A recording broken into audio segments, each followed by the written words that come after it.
We are live. Great. Good evening, everyone. Welcome to, hey, Commissioner Murray. Welcome to the January 28th, 2025 meeting of the Albemarle County Planning Commission. I think just to call out the fact that the work session, I think you all have hopefully seen, was rescheduled for February 11th, 2024. And I learned from the Madam Clerk this evening that that's going to be a pretty heavy evening with a lot of Ag Forestal District discussion as well. The nice thing is we have the Parks and Rec and Open Space documents well in advance of that meeting, so we'll have time to look forward to that and look through that. One thing I promised Mr. Barnes I would mention is that the week after, I think, is the week the Board of Supervisors will hear that same section of AC 44. So if you have comments or questions or concerns and can put them in narrative form in advance of that, it would be great. I probably should call this meeting to order and ask for the roll to establish a quorum. Okay. Ms. Firehawk. Here. Mr. Carazana. Here. Mr. Missile. Here. Mr. Claiborne. Here. Mr. Murray. Here. Mr. Bivens. Here. Mr. Moore. Here. Thank you. Great, thank you. And also welcome to Mr. Deloria. Thanks for joining us. All right, so let me just make sure I get everything here. Let's move on to public comment on matters pending before the commission, but not listed on the public hearing agenda this evening. Is there anyone here this evening who would like to speak to matters not on the agenda? Is there anyone online? Okay. No worries. Nobody signed up? All right, great. With that, I'll move on to the consent agenda, which is non-existent. So we'll move past the consent. Yeah. We won't call up any items from the consent agenda. Great. And then we will move on to the public hearing. And we'll begin with ZMA 2023-5 Berkmar Flats and ask for the staff report. Good evening. My name is Sid Schoaf and I'm a senior planner with the county's Community Development Department. Tonight I'll be giving staff's presentation on zoning map amendment application ZMA 2023-5 Berkmar Flats. This is a proposed rezoning for 3.62 acres from R6 residential to R15 residential. The application previously went to the Planning Commission in June 2024, where the applicant requested a deferral. I'm going to provide background on the location prior to distinguishing the difference between the proposal in June versus what is before you this evening. The subject property is located north of the city of Charlottesville between Woodburn Road and Berkmar Drive. Near it is the Victorian Heights development with 88 units, the Berkmar Overlook development with 52 units, and the Woodbrook apartment development with 244 units. There are three parcels which consist of TMP 45-81, 45-82, and 45-82A for a total of 3.62 acres. All three parcels are zoned R6 residential, and one parcel contains an existing structure with the address 2175 Woodburn Road. As mentioned in the previous slide, all three parcels are zoned R6 residential, which is shown as orange on the map. The parcels to the southwest are zoned R6 residential, which consist of the Berkmar Flats development. The adjacent parcel to the northeast is also zoned R6 residential and consists of a single family residence. Further northeast is the Victorian Heights subdivision, which is R15 residential. To the north across Woodburn Road is the rural areas, and to the southwest across Berkmar Drive, the parcels are zoned highway commercial. The subject parcel contains a portion of steep slopes managed along the frontage with Berkmar Drive and are also within the Airport Impact Overlay District. The subject parcels are located in the Places 29 master plan, and the future land use designation is for the three parcels is office R&D flex light industrial, which allows residential as a secondary use. This is the proposal, which is the same from the June 2024 Planning Commission. The applicant's proposing to rezone 3.62 acres from R6 residential to R15 residential to construct 54 units. So this is the applicant's initial proposal from June 2024, and it's been referenced in the staff report as the vehicular connection. It consists of 2 access points to the site, one from Woodburn Road and one from Berkmar Drive, which would be connected by an internal travel way. Additionally, a 50-foot private interparcel connection was proposed for the adjacent parcel to the north. Staff recommended approval for this proposal because it provided an internal vehicular connection to connect Woodburn Road and Berkmar Drive's access points. Now, this is the proposal that was resubmitted by the applicant, and that is under review today by the Planning Commission. It has been referenced as the non-vehicular connection proposal in the staff report. The applicant can go into further detail during their presentation, but the key difference between this proposal and the initial proposal is that the internal vehicular travelway that connected Woodburn Road and Berkmar Drive's access points has been replaced by a pedestrian connection. Additionally, the applicant has decreased the amount of impervious area on site and increased recreation areas and amenities within the site to respond to the PC's concerns from the June 2024 public hearing. However, it doesn't provide the interconnectivity. The applicants proposed 2 proffers. The first is for the conceptual plan to be developed in general accord, which pertain to the following essential elements. The first is the location of buildings. The second is their recreation square footage. And lastly, the sidewalks along Woodburn Road. And the second proffer is for 15% of the total residential units to be affordable housing. Please note that this application was received prior to the change in the county's 20% housing policy. In sum, there's one aspect that's positive. The request is consistent with the land use recommendations, and that should say the Places 29 master plan. Actually, this whole slide is a little messed up. I'm sorry about that. The positive aspect is that there's recreation amenities that are provided on site, an increase in recreation amenities. We do have concern that the residential is not the primary use. However, residential would be consistent with the character of most surroundings and their current residential zoning. And lastly, there's not an interconnection provided within the site to connect Woodburn Road and Berkmar Drive's access points. Additionally, a private interconnection to the adjacent parcel to the north is proposed. However, a public easement would be preferred for that connection. Staff recommends denial of the zoning map amendment request for ZMA 2023-5 Berkmar Flats, and I'm happy to answer any questions. Great, thank you. It's very helpful. Are there any questions for staff? We'll start with Commissioner Firerock. Not at this time. Arizona. Murray. Anybody at the end? Commissioner Bivens, Commissioner Moore? And these people down here, Or you guys? these guys at the end over here. Yes. Yeah, the guys over here at the end, we always got us a couple of questions. You might, I don't for staff, I might later. Thanks. So there's one, this is just Might one. want to put your mic down, sir. Mike. Oh, Mike. Oh, no, I'm Julian tonight. So, hi Sid. Hey. So on page 6, where you talk about, this is about schools, the official calculator. I think if you could be perhaps before you go to the supervisors, make sure that you have a date for Center 2. I have a sense that Center 2 is going to be open in 27. So you might want to not put that there's no date yet, because I've seen dates for that in other things that I've seen, you know, and you're right under your official calculator where it's both Agner-Hurt Elementary and Burley Middle. If you're at the bottom of the page, you have funding has been provided for a high school Center 2 with an anticipated capacity of 400 seats.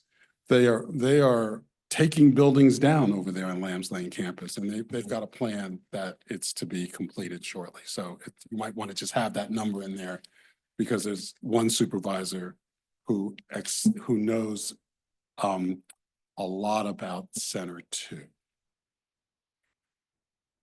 Noted. Thank you for that. I just had one question.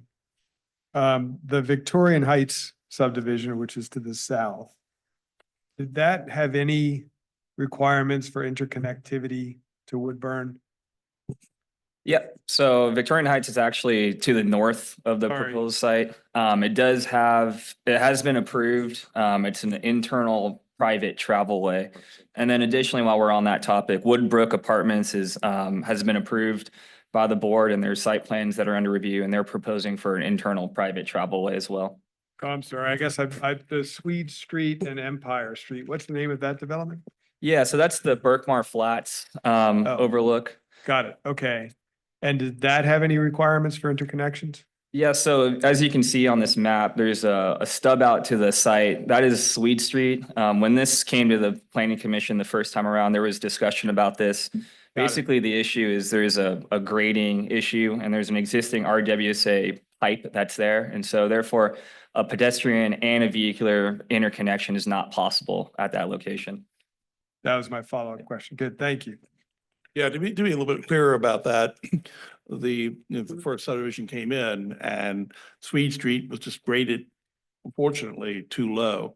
And the pipe that he's referring to is actually the main pipe coming from the water treatment plant, so it's quite a sizable piece of infrastructure.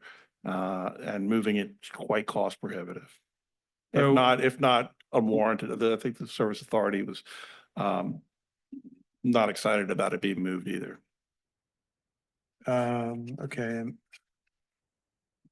I apologize. Is that on the concept plan? The water Yes. line? Yeah, so Sweet Street's not highlighted on this plan, but this is the one that was provided in June 2024. You can see Sweet Street on the left side there. And then go into the one that's before you today. It's basically where the mini forest seating area label is, and we can clean that up if you request for that. So I'm sorry, the utility line, and I can ask the applicant too, but that water line you're talking about, does it run? Can you just trace it with your cursor? Yeah, it runs along the property line. So it runs along where it says 5-foot side building setback. Yes. And so they're grading and they're building buildings very close to that. Yeah, But that's- they part of that upper parking lot is actually on top of the easement. Okay. That's different than trying to get, Swede Street sitting multiple feet below the grade. Yeah, So you'd yeah. have to like really grade down Yeah. to it. But the pipeline is higher. I'm sure the engineer can give you the specific numbers, but I'm just gonna throw some at you, I may be wrong. Swede Street is at, this elevation, Yeah, that water line is kind of more or less relative to that street right there in that bank. okay, So got it. dropping the bank down on this property we're talking about would necessitate lowering or moving the main water line someplace. And Okay, again, due to the nature of this one and the fact it's a principal service line, yeah, I'm correct in that, understand that the service authority was not very excited about moving the water line either. Yeah, and correction, it's RWSA, not the service authority that's in excuse charge me. of this area. I didn't note this in my presentation, but there is the by right use of this site is for 28 units. And so there's final site plans that are under review. I've had correspondence with both the Virginia Department of Transportation and RWSA about that connection. And they've noted to both myself and the applicant that this connection isn't possible without the stuff that Michael Barnes noted. so to state the obvious, I guess the only interconnection possibility would be Woodburn Road, even though one was accommodated in the adjoining development. Okay. Okay, Yeah, great. just to follow up on that. So at the time of the Berkmar Flats, there was no requirement for that development to connect to Woodburn Road. I was not a planner at the time, so I'm not sure what the circumstances were with that rezoning. And they leave it as an emergency access and not a full access. And I think you find staff at this point wishing that we had made that a full access. All right, thank you. Any other questions? So I might understand, Chair, what you're asking about. So there was interpersonal connectivity off of Swede Street. But in that other, I don't know what that development's called, but there's a two balloted exit onto Woodburn Road from the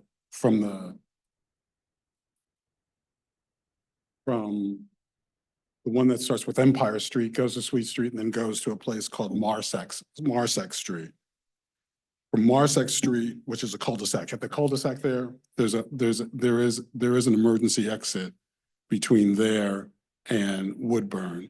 So to come to I think your question, which is the question that I had also, that the two new projects all have through streets. I went to visit up to Victoria, whatever it's called, Victoria Heights or whatever the thing's called. And It goes from Berkmar all the way up. You can go through and drive on to Woodburn. So the odd development out would be the one that we're looking at tonight that doesn't allow for that kind of, that way of crossing the boundary if needed, crossing the community if needed. But all the rest of them do. Yeah. And I just noticed too that Sweet Street continues through and would look like it might continue as an interconnection Correct, correct, south, I guess. as well. correct. Okay. Thank you. Yes, sir. So is there any opportunity for the Sweet Street to be a pedestrian connection, like put some stairs there or something? I had correspondence with RWSA about that, and they implied that wouldn't be possible because VDOT would not accept it into their system. I think the applicant can provide additional information with that as well. Great. No more questions for staff? Right. Awesome. Thank you. With that, I'll open the public hearing and ask for the applicant's presentation.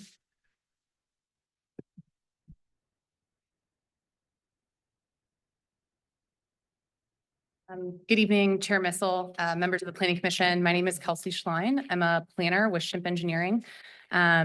Here with me tonight is Justin Shimp with Shimp Engineering, engineer for the project. I also have Whit Graves, who would be the builder for this project, and JT Maxwell, who is the property owner. I'm just going to bring this up into full screen. I can find the mouse.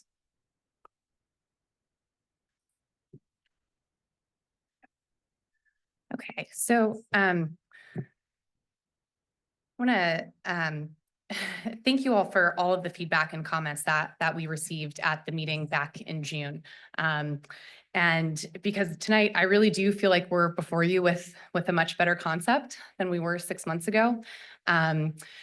It's difficult to have a project that previously had a recommendation for approval from staff, and we were before you last time with a recommendation for approval, and then to make changes that we felt were in direct response to feedback received, and then to come before you with a recommendation for denial. So we're in a tough spot right now. This is obviously not where we want to be.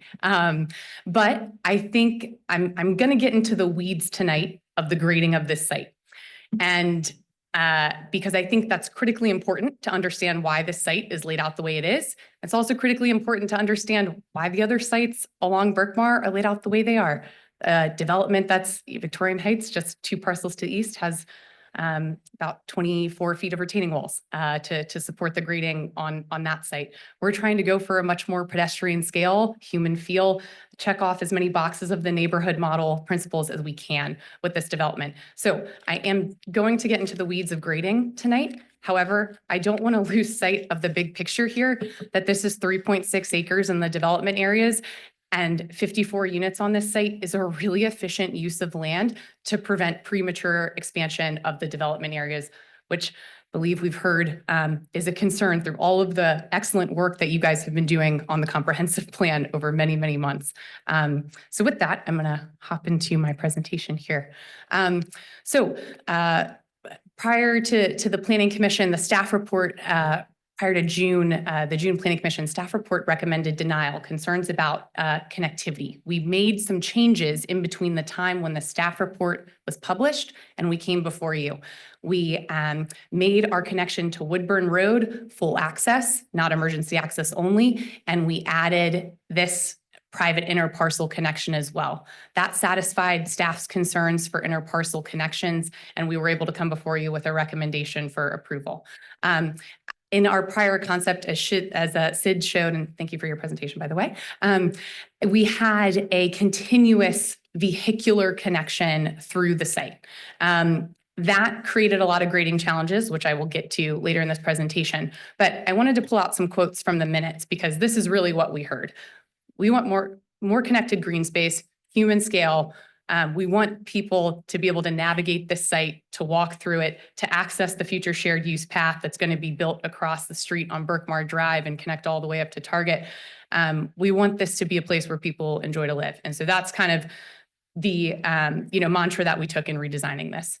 So I want to call out some kind of major changes. So this burgundy here, we're showing our prior concept, and that shows a full connection, vehicular connection from Woodburn to Berkmar, all the way through the site. However, to accommodate our minimum parking requirements in Albemarle County, we have to have a significant portion of the site at no greater than 5%. And so that created a lot of earthwork and a lot of asphalt to make all of that happen. So what you're looking, the burgundy is the former layout for the interparcel connection. The gray is where we're at today by breaking up the two connections and allowing us to keep the high portion of the site high and the low portion of the site low and not having to connect them. So with that revision, we reduce our impervious paved area by approximately 13,000 square feet. This is another revision here. And so this is to call out the open space. The yellow area is kind of the former layout that was showing all the impervious area for building site and vehicular connections. All of that becomes open space with this revised concept. We're stormwater facility down here. We're no longer doing primarily underground detention. So that facility can also kind of serve as part of the open space program and, you know, be incorporated as an amenity for this site.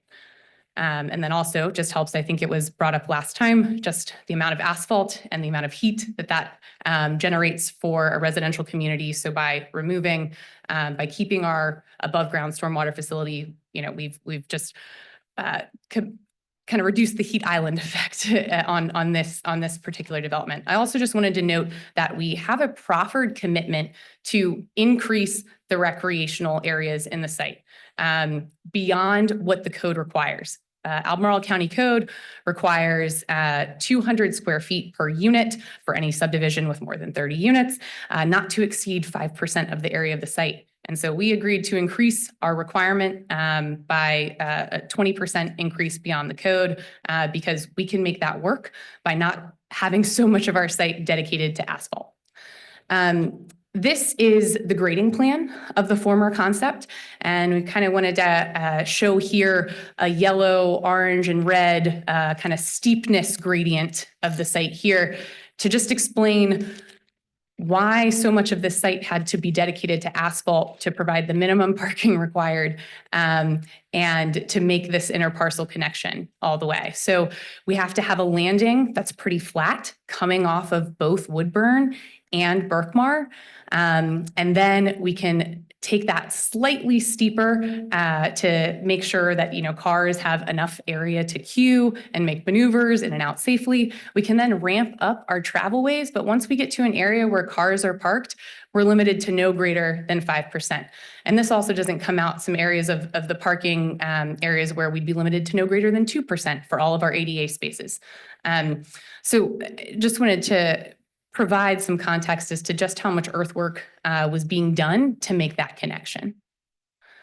And this is just a kind of a cross section of the site. This is the existing grade that you can see here. This is our proposed site section here. And this was our previous section. And the yellow is just calling out how much cut we had previously on the site to make that connection and our parking requirements work to where we are today by just splitting up the site, having two different entrances, again, keeping the high side of the property high and keeping the low side of the property low. And I also just wanted to call attention to, we discussed this a bit previously in the prior meeting, that there is a by right site plan, is very close to approval. And so really this rezoning, the by right plan is kind of the phase one. If this rezoning is granted the opportunity to move forward, that would largely incorporate into our phase two plan. One item that I wanted to note, I know that right now we have a primary use designation in the R&D Flex Light Industrial District that is working a bit against us from the comprehensive plan that was last updated in Places 29, I think in 2011, I believe. The draft future land use map that is currently out kind of recognizes how Berkmar Drive and, you know, specifically this side of Berkmar Drive has developed and all the sites that have developed by right. And so in the current draft future land use map, this is designated urban density residential. And I know that's not the map that we're working with at the moment. I think in the moment, we're working with the looking at the site maybe a little more holistically, and that residential is a supporting use for all of the commercial and uses that are around it. But in the future map, if this does move forward, we are directly consistent with so many urban density residential principles. And so I'm just calling attention to some of those there, which you all very well know. I just wanted to call out just the site context and how in the context of Albemarle County, I think that this development is relatively walkable, and as the Berkmar shared use path between Woodbrook and the existing roundabout behind on Hilton Heights, as that comes online, there's going to be a continuous shared use path basically from this site all the way up to Target, nearly 3 miles. That's an amazing ability that residents could benefit from living in this area. I also just wanted to call out a few other destinations in the area. There are obviously the big box stores, which people will drive to, Lowe's, Walmart, et cetera.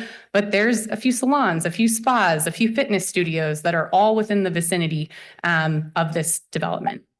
I am out of time, but I will say, especially for I just want one closing statement. We talked about this a ton last time, but just to recap, because I know it was 6 months ago, the interconnectivity and this exhibit shows here just to kind of relay our difficulty with not being able to make Swede Street connection. This is the water line elevation. This is how the road would be designed if it was continued. So just wanted to recap on that. Thank you all so much for your time. Thank you. I'm sure we've got questions.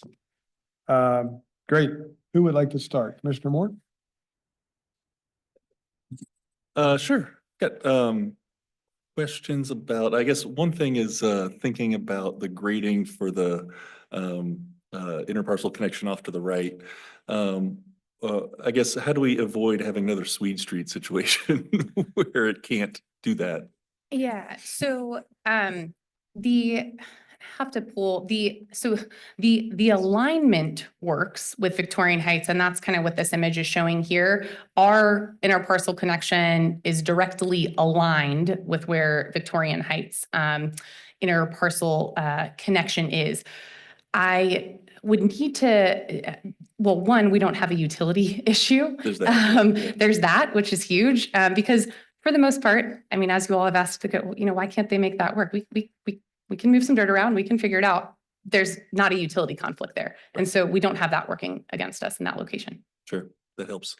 I was wondering too, if you go back to the walkability plan, the new one, just curious approximately how many parking spaces will be in sort of the off Woodburn section versus off of Berkmar section? Yeah, so actually this is pretty helpful. Our traffic count is a little more helpful. That we had kind of allocated it for, so the single family attached townhomes will have driveways. Then there'll be parking spaces for approximately 18 dwelling units. And then the off of Berkmar, about 22 units will be served from parking on that side.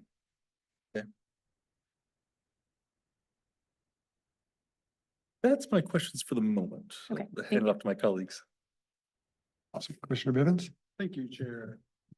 Good to see you this evening. You too. Thank you for and thank you for the, for coming back to us with a plan, which is certainly, certainly different and certainly was responsive to, I think, what we discussed earlier or late last year. I just have sort of a couple of sort of observations and questions.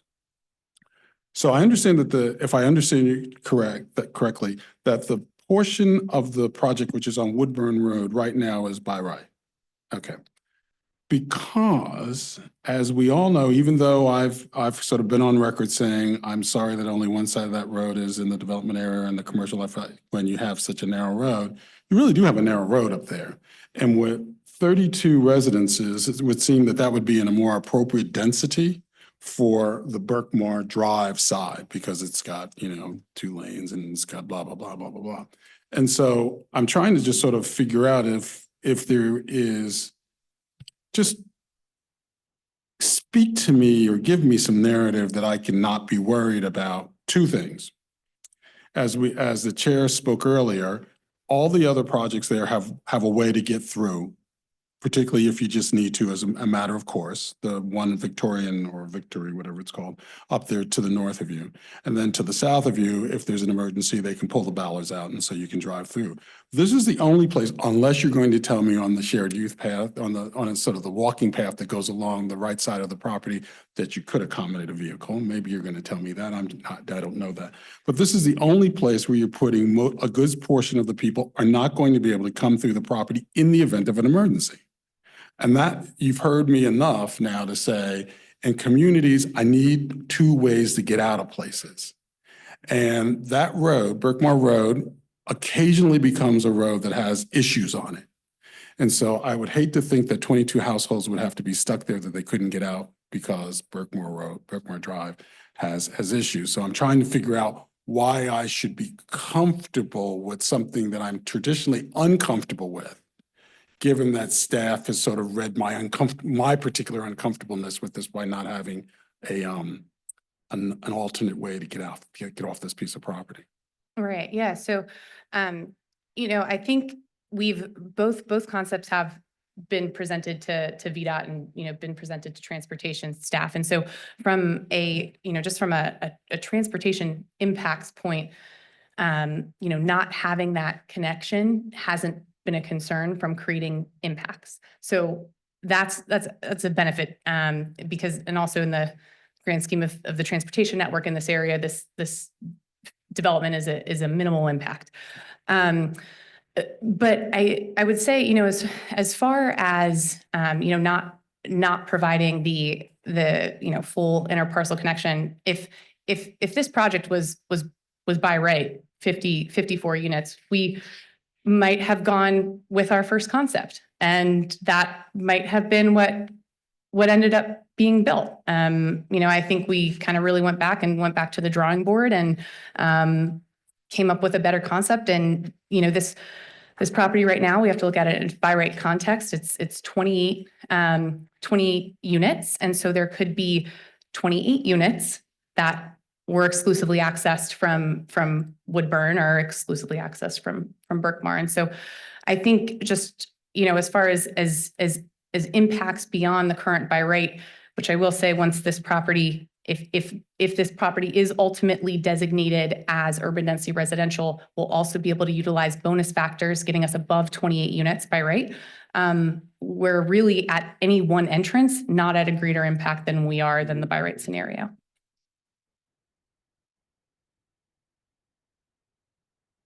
Do you want to go? I had just a question of note, and this I think was addressed in passing sort of quickly with the Victorian Heights. As that's built out, I don't have the plan for that one in front of me.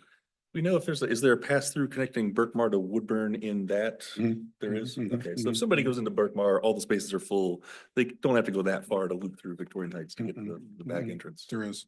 Okay. I was just there today. There is. All right. There- That's my there- question. yeah. Thank you for answering. Oh, yeah, there we go. There it is. You Look can at go that. straight up that way. Yeah. Cool. Thank you. That was. So can I come back to I was passing, that was a Please. pass. That wasn't a cease, that was a pass. So I know there's probably a gazillion-dollar answer to this. Well, why can't we just daylight that pipe to the south of you so that you can connect to the road? Just daylight it. There are plenty of places that have daylighted pipes. They come up, you get to see them, and then you go back down so that you can put a connecting road to the south onto Swede Street. Yeah, Sweet Street. It's the main water supply from the reservoir. And so that's, You wouldn't open that up. Oh, you can't open that up? No, you want that to be protected Oh, you from would. animal poop and whatever else. 3 feet. Oh, it The is? road. Oh, it would It'll be. block Okay. the That section was a good section that you. Yeah. Okay. Well, I'm glad I've got lots of sort of technical experts here because, I'm the artist here and I'm thinking about all these places that I see daylighted pipes. And so. Those why can't I have are that? usually, those are creeks that used to be daylit until Oh, we okay. buried them versus our water supply, which we actually want to encase and protect. as be we very transport it. protected. Yeah, Thank you very much. You mind going to that section? absolutely. That'd be awesome. Thank you. There you go.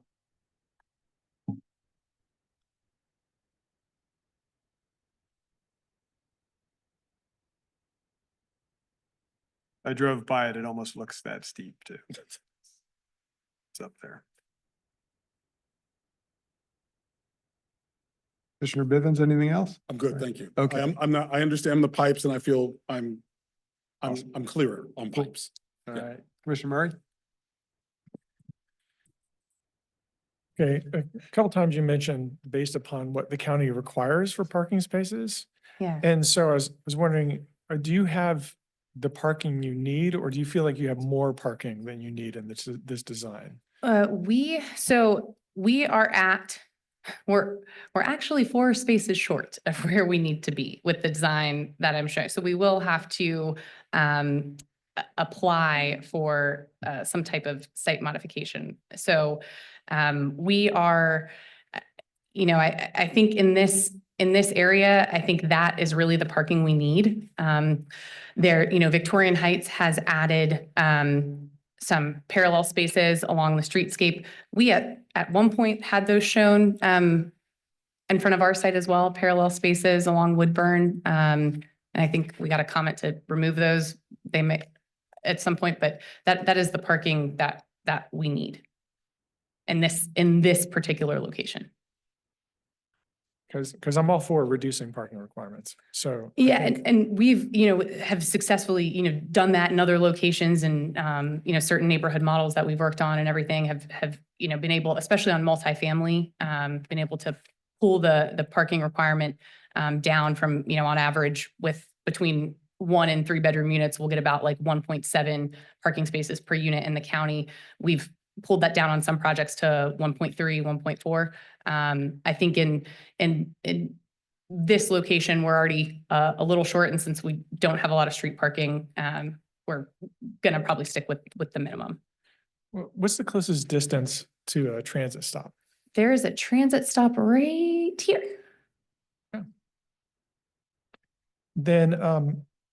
Then also, why is the one connection proposed private and not a public easement? That's because the Victorian Heights connection, I have their plan somewhere in here, their connection is also a private access easement. And then the other thing I'd speak to, so I've heard in the past people lament, oh, we don't have enough light industrial, we don't have enough commercial property. And I think, we'll get to the point, just as, we talk a lot about, the space and the development areas for residential development, but, commercial and light industrial, that's really our tax base. That's how we fund schools and, infrastructure is, the commercial development. Plus, I mean, as you know, it's an important part of our, sort of the neighborhood model of, of walkability, of being able to access things and not have to, go a long way. I know you demonstrated very clearly you can go from here and you can walk a distance to, a big box store and some other little places. But I'm wondering about adaptability, because as time goes on and our growth area matures, what is the adaptability of these buildings to be able to accommodate, let's say, commercial on a lower floor? Or something that might serve residents there, like a coffee shop or a bookstore, something that would serve that local community. Yeah, so within taking a residential building that's, permitted under the residential building code to commercial is very difficult. And so I would say maybe the likelihood of a conversion would be difficult. However, since the portion of the site that is adjacent to Berkmar is likely going to be a rental product, the portion of the site that is adjacent to Woodburn is going to be a for sale product. I think when you maintain control over a larger portion of property, there's always that opportunity down the road, many years, to develop in a different way. So, converting the specific unit is difficult, but maintaining control of that whole parcel as a rental product doesn't preclude that opportunity from future redevelopment. I would just encourage you to think about, as you're designing these buildings and designing the site, to think about adaptability in the future. I mean, one of the big problems I see with how we develop a lot of the growth area is we've sort of locked things in time so that they you look at old like originally the way neighborhoods used to develop, you'd have, some single family housing, eventually people would build more housing, eventually those would become apartments, eventually someone would start building shops, and then eventually you have a city. But the way with zoning and the modern way we've looked at things, we've sort of frozen things in time, and that's really putting us in a tough spot. So in this spot, if there's any way you can think about, particularly some of these areas that adaptability so that they could accommodate some kind of small scale commercial use in the future. Something to think about. If I may, Commissioner Murray, I do appreciate some of what you're saying there because it is nice to have these mixed use possibilities. In this case, I don't know that we need every parcel to do every job because it's a 1/4 mile walk, which is not very far, to a bank, a salon, a print shop, a dentist, a childcare center. I mean, like there's light commercial like right there, just not on the parcel. I mean, but if you think too about, you could say if we'd had the same, you look at downtown Charlottesville, right? I mean, you have a lot less distance than that, and I think to get to a real walkable situation, I mean, even if you're carrying groceries, I mean, like it takes it's not a great thing to have to carry groceries for a 1/4 mile. I get you. So, I mean, I think, anyway. Great. Commissioner Murray, any other questions? Faber? Thank you for the presentation. I want to acknowledge that this is a very tough site that you're working with.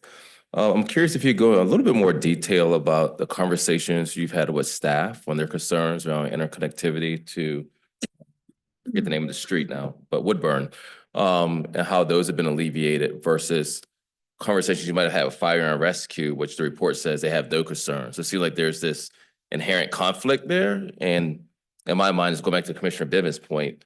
To me, it's like a fire life safety piece to it.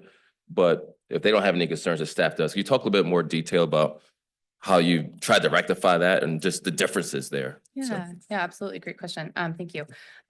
So, from a, planning land use perspective, connectivity is one of those key tenets. It's it's a neighborhood model principle, right? It's something from a planning perspective, we're looking at ways for people to have alternate routes to get around.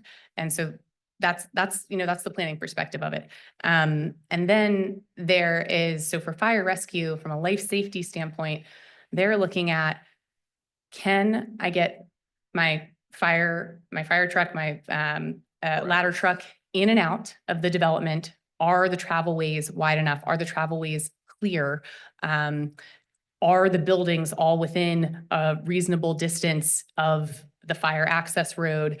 And so from a fire rescue standpoint, and again, this upper portion here is one comment away from a site plan approval.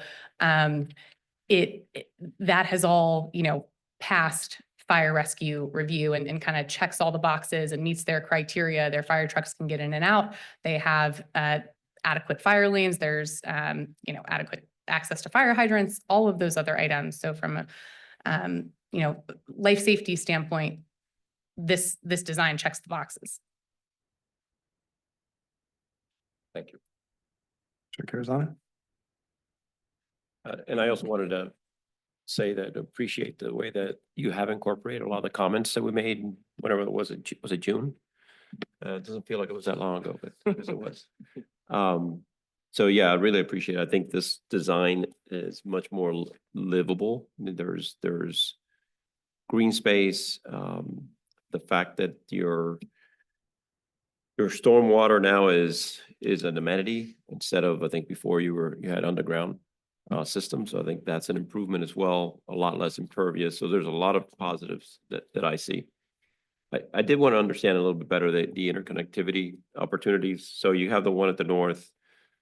So are you building that out with the project to connect to Victorian Heights? It's a reservation for future connection. But so the other project's under construction now, right? And yes, Victorian Heights is under construction and they have this alignment and design and everything was kind of just modeled exactly off of how could this tie into what's already happening. And so Victorian Heights has the same situation. So we get to their plan, they have Right. this reservation here. The road design follows, this is the edge of pavement here. This is the reservation, these two lines. And to be clear, there's a parcel in between the two developments. Right, I thank you just for wanted that. to underline that. Yeah, There's a parcel in between the two. Yeah. yes, there is. Let me go to a context map that I have here.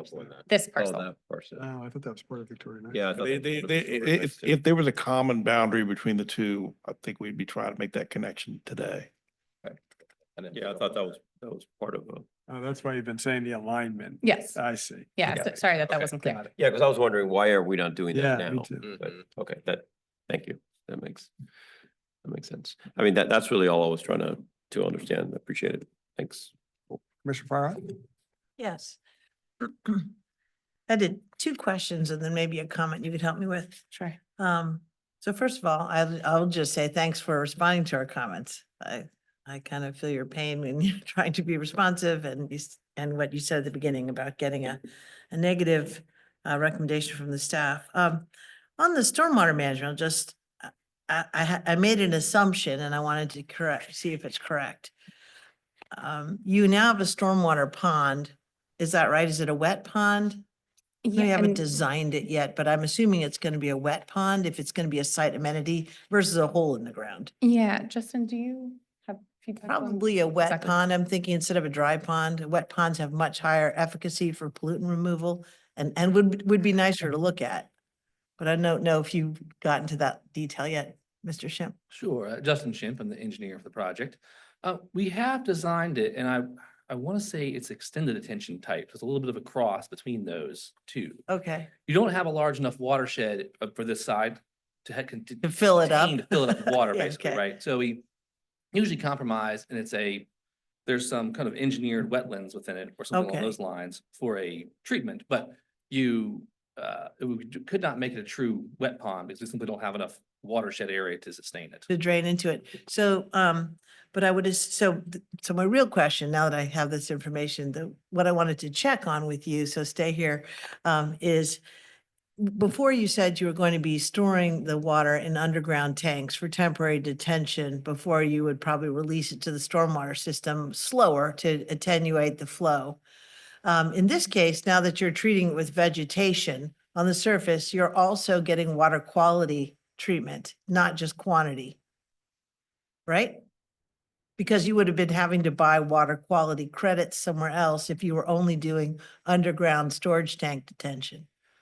Is that Yes, right? Well, the caveat is this. Okay. Some underground detention systems actually also include like a sediment filtering, Mhm. which does get you a water quality improvement. We actually do that pretty often because one of the manufacturers we use has a system that basically traps sediment. It's more maintenance. You have to vacuum it out frequently, Right. but it does get you a removal rate. The state has tested it and says it gets you a 40% removal rate or something along those lines. But Some underground does have it, but in general, you're more likely to have water quality treatment with an above ground. it seems to me like by bringing it above ground and using vegetation on the surface, you're getting better water quality treatment and mitigation than you would have with an underground tank system. I can report to you if the state says to get these numbers, right? It's gonna be your Right. expertise of how they arrived at those numbers, Yeah. but essentially, yes, there are multiple methods of above ground detention that you get a credit for removal because of vegetation, the things you said, yes. Right. And then, of course, if you have vegetation growing there, you also would be perhaps pollinators and other benefits besides just some tanks underneath a parking lot. All right. Sorry for that long diversion into stormwater management.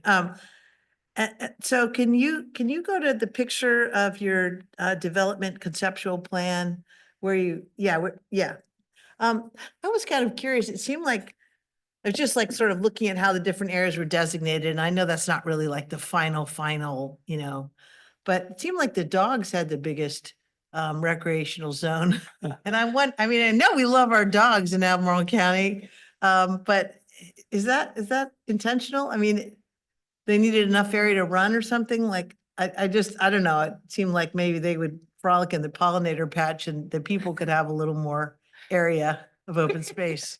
That, no, that's a great question. As you said, this was, this is conceptual at this point. We will likely be pursuing some modifications if this moves forward to what the code requires, so that it's not just 2 buckabouts and a whirl that we're providing.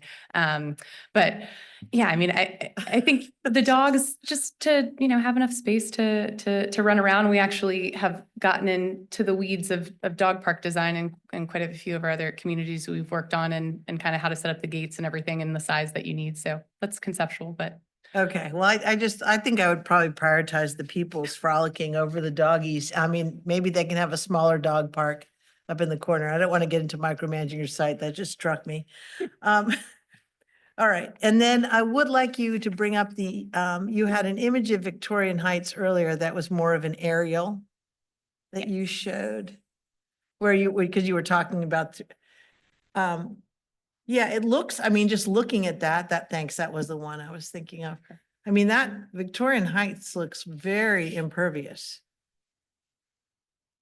So your site in comparison is much greener as you've redesigned it than Victorian Heights. So while Victorian Heights meets our through road desires, we do sacrifice things.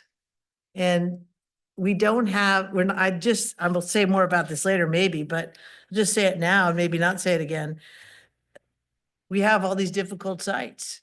And that's what we're left. We're not left with the easy sites. Those have already all been developed pretty much.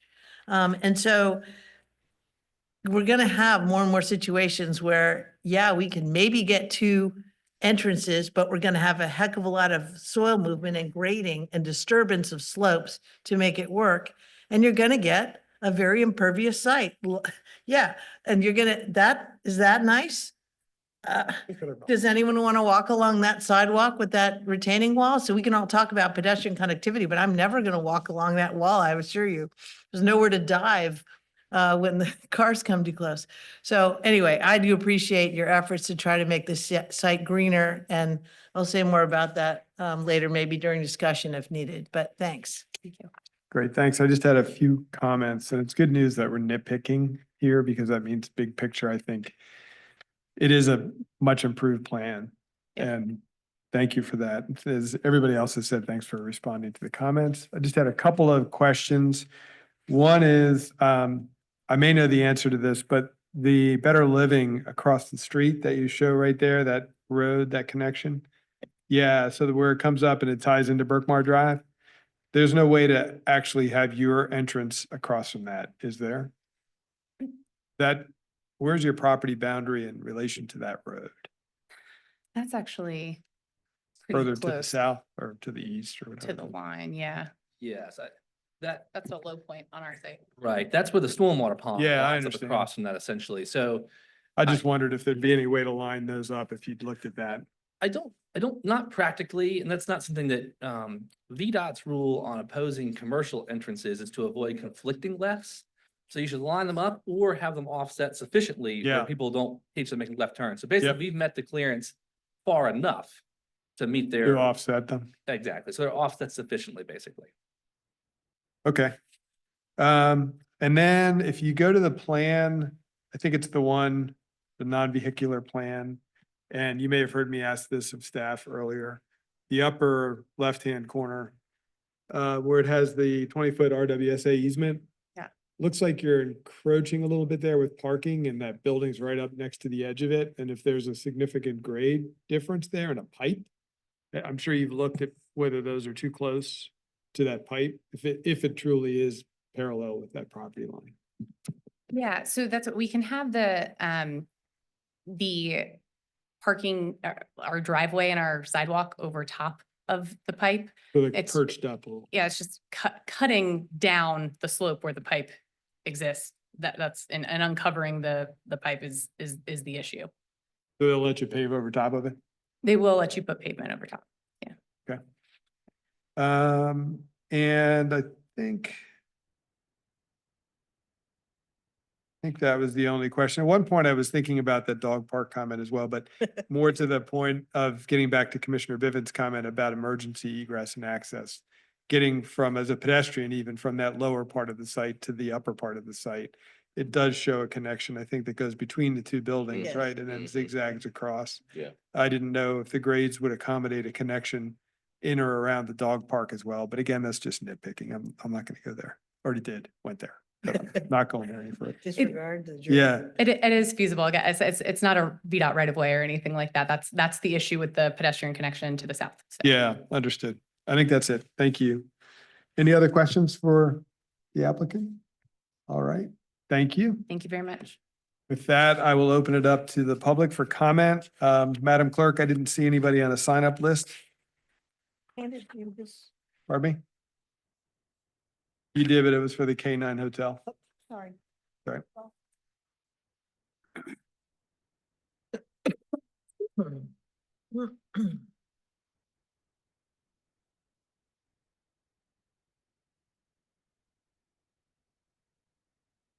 And if you haven't signed up, it's okay. I'll open it up for anybody who wants to speak as well.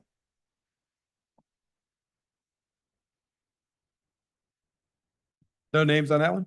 Okay, well, that's all right then. That's okay.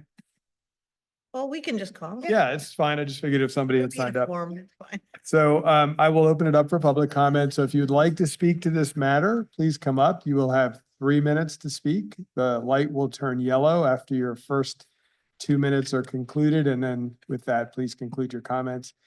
Please state your name and your general area of residence. Thank you. Right now, do you want me to start? Yes, please. Okay. I'm Stacy Tanner. I want to and- adjust the mic. I'm sorry. It's just, they're really sensitive. Thank Yeah. you. Yeah, I'm Stacy Tanner and my backyard is parallel to the main water line, right next to Sweet Street, actually. Got it. And just to let you know, Sweet Street is like way up here. So the water line, yeah.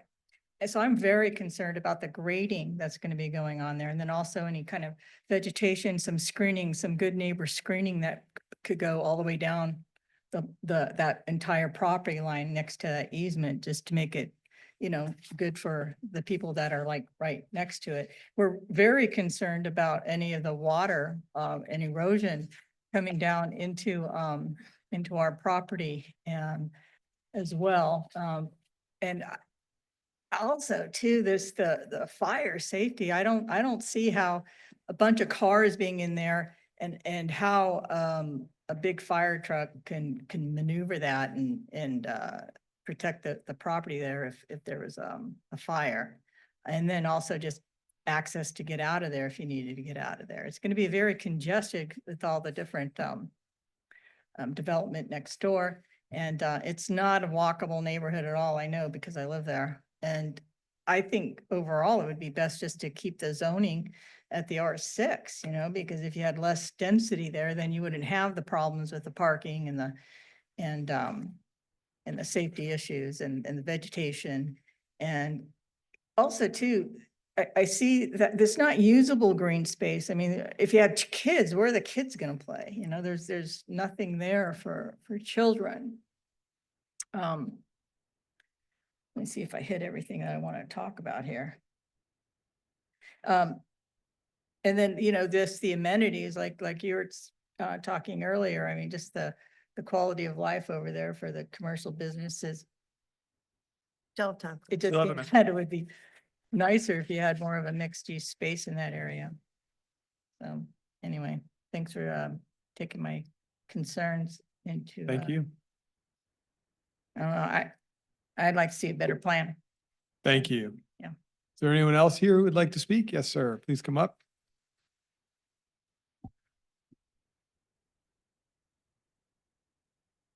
Good evening. Hi, my name's Tom McDermott. I also live in Berkmar Overlook. My question is about the shared use path that was referenced as an amenity, and we're interested in that as well. But we moved here a couple years ago, and people we meet here at church and elsewhere feel that the Berkmar Drive extension was sold to them as a shortcut to Earlysville. They want to see a 45-mile-an-hour speed limit on Berkmar Drive and no more crosswalks, anything like that. And so my question is, or comment, how confident are you to make sure that shared use path actually goes in? And what can you do to make it happen? Because, a lot of the argument tonight making that neighborhood evolve somehow into walkable neighborhood, it's hard to see, but it's impossible without the shared use path. And I'm just a little bit concerned about that. Thank you. Thank you. Anyone else who'd like to speak to this? All right, is there anyone online? No, sir. Okay, so I'll give the applicant 3 minutes to come up if you'd like. And make comments on any of the public comments you just heard. Slides we didn't see too. Sure. Justin Schimpf, I'll go first. The stormwater, I think that comment came before the last hearing. And one thing about the site, actually, particularly the folks who are on the neighborhood, the Berkmar Overlook, you can see it on this drawing if you look closely. You see these dashed lines, the contours there. Contours. So the drainage divide of the site actually split sort of the middle, and all this water flows this way currently. But we'll actually intercept it all in curbs and so forth, and it'll all end up down back of this direction. So inherently, this site sort of flows that direction now, but only a small amount will flow that way later. It's because where the drainage ends up. So I can see folks being concerned, because if you live there now, there's a slope coming down towards your house. But that's being regraded, drainage captured and taken a different direction. So folks should know that. The other comment I'll make just generically, and it sort of supports Commissioner Firehawk's statements, these sites are all difficult.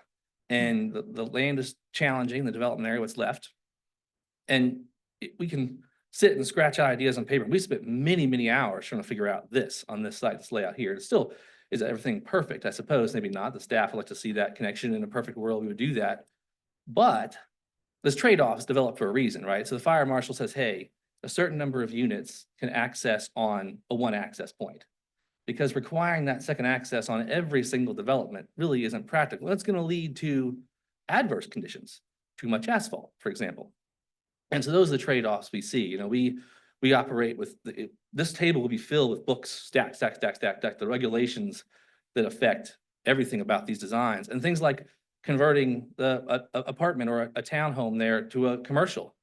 Oh yeah, we can do it, no problem. You can open up a bakery right in there, except for that's in violation of the zoning code, the building code, all kind of fire safety codes. And so all those things play in to those challenges. But we did our best, I think, to get this layout much more, I think, livable and friendlier on the earth and the grading perspective. And I think people will enjoy living there. And there's a sacrifice of not having that connection. But again, those are the trade-offs that every site has to face. And we felt like this is a better outcome than we started with. You want to add anything else? Oh, the shared use path. Yeah. Constructed in 2027. Do you all want to take on that? That is under process. We have clients who are dealing with right-of-way negotiations right now. It's on the other side of Berkmar. People might have a date of that, maybe. Yeah, just to mention that it is a funded project to construct the shared use path. Our Feds department is working on it now. And the county will construct that? County, Will one of our hire contractor to be will, constructed. yes. Yeah. What about screening? Could you speak a little bit to that, just between the two properties? There will be, so one of the things we don't show here is parking lots are required to be screened. So there will be some added shrubs and things like that that are, zoning requirement. We don't get into that in the concept plan like this per se typically, but there will be some screening addition to trees along the edge of those parking spots in the form of shrubs and stuff to screen those. So there's additional requirements that are not necessarily shown here, but would be added to the site plan. I would just add that the water line itself, I imagine that the Ravenna Service Authority is not going to want to have trees planted in their easement. Yeah, that was actually what I was thinking you Oh, were gonna correct. say. No, we could not, that water line, if we cut 3 inches of dirt over it, they look at the plan very closely. And their inspectors will come out and watch the contractor all day on that, because if someone hits that, it's, many thousands of people without water potentially. That's why I was so surprised you could pave over top of it. Yeah, well, if they have to maintain it, they'll rip our asphalt right up and go right through it. Yeah, this is, that's the approved. Oh, yeah. RDBC has reviewed this plan. This is the final site plan. Got it. Thank you. Yeah. This is the approved plan. Yes, Yeah. one comment away.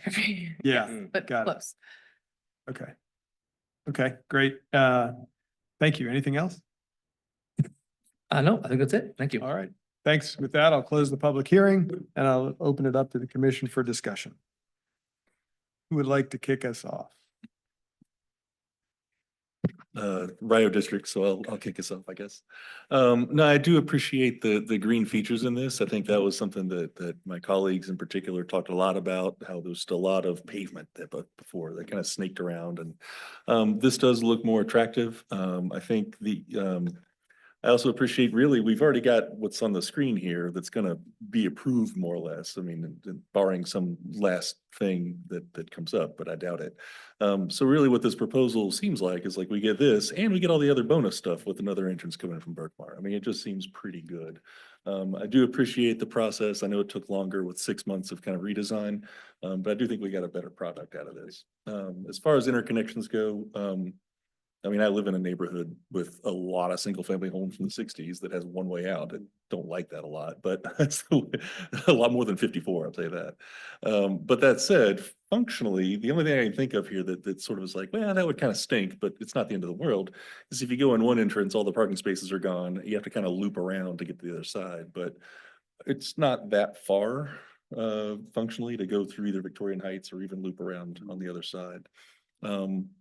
All in all, I think it's a good use of 3 and change acres to bring some housing to the development area.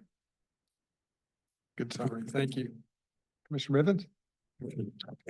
So I will sort of declare that I do like 2 ways out. 2 ways in, 2 ways out. And that's more about the present state of our world, that things can go south quickly. And while I wouldn't advise anybody to sign up for it, because I don't know how I got signed up for it, the number of shootings and stabbings and assaults that take place in our community has risen at a level that it certainly got my attention. And so that's why I'm looking for places where you have density with people to be able to get people out, get children out, things like that. So that notwithstanding, I am absolutely appreciative of how limited, unless you were to put a high rise on it, and then you could have all kinds of park space, which I would then be voting yes with all fingers up on something like that. But that's not where we are in this community. We don't like high rises. So, but given that, I'm supportive of this plan. I still am, so I need to say something. The water company is going to be digging up and doing things all over this community to bring water from Ragged Mountain, or I think it's Ragged Mountain, down to here to over there. So to tell me that you can't put a road in because of this much pipe, when they're going to be moving pipes and adding pipes all throughout our community, actually doesn't make any sense to me. I'll need to say that so it gets on the record. I think on a situation where you're trying to create a community between 3 or 4, because remember, we're going to have that community all the way down at the end. So the dentist office, we said yes to a small development. Then we said yes to a development that's coming right next to the school on the upper side on the school. Then you have the one that's the Berkmar overlook, and you have this one, hopefully it gets approved. And then you have, so you're creating this sort of community there, but we're not allowing the communities to become communities among themselves. And that's annoying to me. That's just this thing where we live here, that this is my community and it's not going to touch your community. And that just has to stop. And I think we can be part of the ones of sort of saying, we need to stop this foolishness. We are one community. We're putting these communities together. We need to give them ways to interact with one another in ways that make sense. So I've just said my thing about why I think the water pipe is a stupid thing to say that you can put concrete on it, you can put asphalt and rocks on top of it, but you can't dig it up and move it a little bit, put a little U in it, like, or put a thing in it. That doesn't make any sense to me in any event. I don't know if I mean, Go ahead. I'm listening because you all have more experience. No, I just don't know if it's gravity or pressurized. Well, It's pressurized. It needs to I don't go know the high. actual size of the pipe, but I think the point being is that it's the main pipe coming from the plant. So it's a big pipe. Got it. And it thus is, Mr.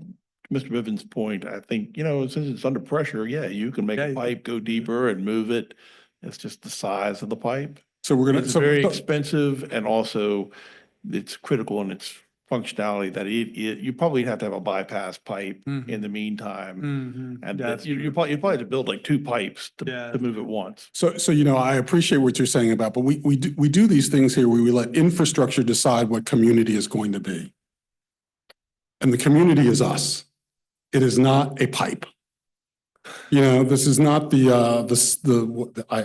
told us something about some amphibian that they found and that, so they couldn't do something. That's brilliant. But this is about people, we're trying to create ways for kids to walk to school. So they could actually walk across these pieces of property if there was a connection there. So I will stop. I will stop my ranting on this, on connectivity. Because don't talk to me about being able to get somebody from Charlottesville to Crozet on a bicycle, but I can't get somebody from Victoria Heights to the school. I don't want to hear about that kind of foolishness. So there you go, sir. Awesome. Thank you. Yes, sir. Yeah, I do appreciate how receptive have been to our comments, the additional stormwater treatment that's going on. I mean, this is very close to the reservoir. I think that's very worth saying.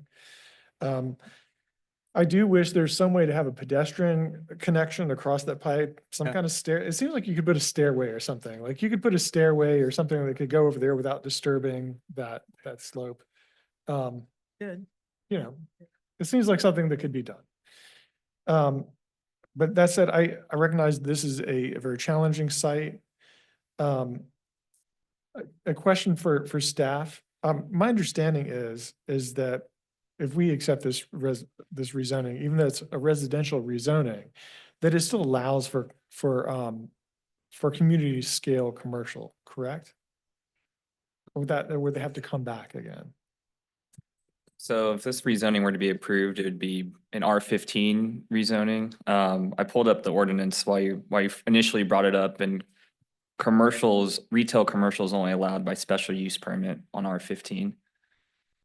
So they would need to come back for a special use permit. I can look into that question a bit more and provide you a more accurate answer for what type of commercial would be allowed. It just seems like that I would prefer, that if there's any possibility of accommodating that in the future, that we accommodate it now. So that we don't close the door on that ever happening, in the future. And maybe we do that through the comprehensive plan. We've talked about, we've talked about making sure that our comprehensive plan designations allow for more commercial within residential areas. And maybe this is a good example of where, where that would be true. So I'll just throw that out there. Thank you. Mr. Glaber? Sure. I had to go back and look at my notes from June. It had been so long. I had to see what I had said. And I said, green scraps, a lot of asphalt didn't feel like community. And I want to thank the applicant for taking another cut at it on this very, very tough site. And I think this is a vastly improved plan. As I study it, it's much, much closer. The green space is tucked nicely within the topography. I think the applicant has shared 13,000 square foot of impervious area reduction between the former plan and the current plan. But with that, you do have to give up some things. And as long as the fire and life safety element of those men and women who are, protecting buildings and people, if they feel like they can work with this with two separate interests, that's what I needed to be supportive of it. So with that, I'm willing to be supportive. Mr. Carazana? Yeah, I don't want to repeat it. I mean, I agree with a lot of what's been said. I would just encourage the applicant to, because you have created more green space and more opportunities, just think of how you program those green space. I don't think you're quite there yet in terms of, they mentioned the dog park and how much space. But I also think even just walking, walking trails, maybe they don't all have to be concrete or paved around the site, towards the stormwater and has been mentioned, perhaps to some other properties, adjacent properties, so at least that connection that others can pick up in the future. So I think that would be helpful. So I would just encourage you to keep looking at how you program the amenities space around the buildings. But I'm supportive of this proposal as well. Awesome. Mr. Fire? Yes, I'll try to be brief. I am in support of this development. Now, I'm sure that Shimp Engineering is used to me and I'd be like, I want even more green space. But I also recognize that in order to protect the green space of our rural areas and to resist the forces that pushing us to expand the growth area during this next comprehensive plan, we have to make some sacrifices within the development area. So yes, this does get us closer towards the types of densities we've been saying that we want.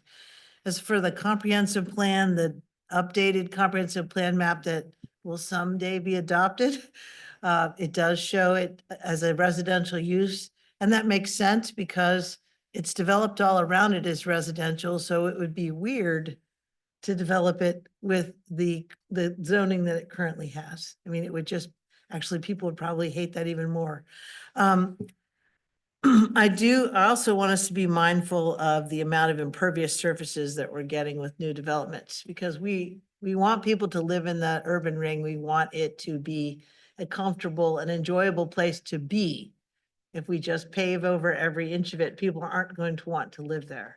And so by adding this green space, reducing the urban heat island as our days get hotter and hotter, I think that's really important. I think that this makes this a much more quality development. So that is why I am for it. And I do think that the developer tried very hard to meet our concerns.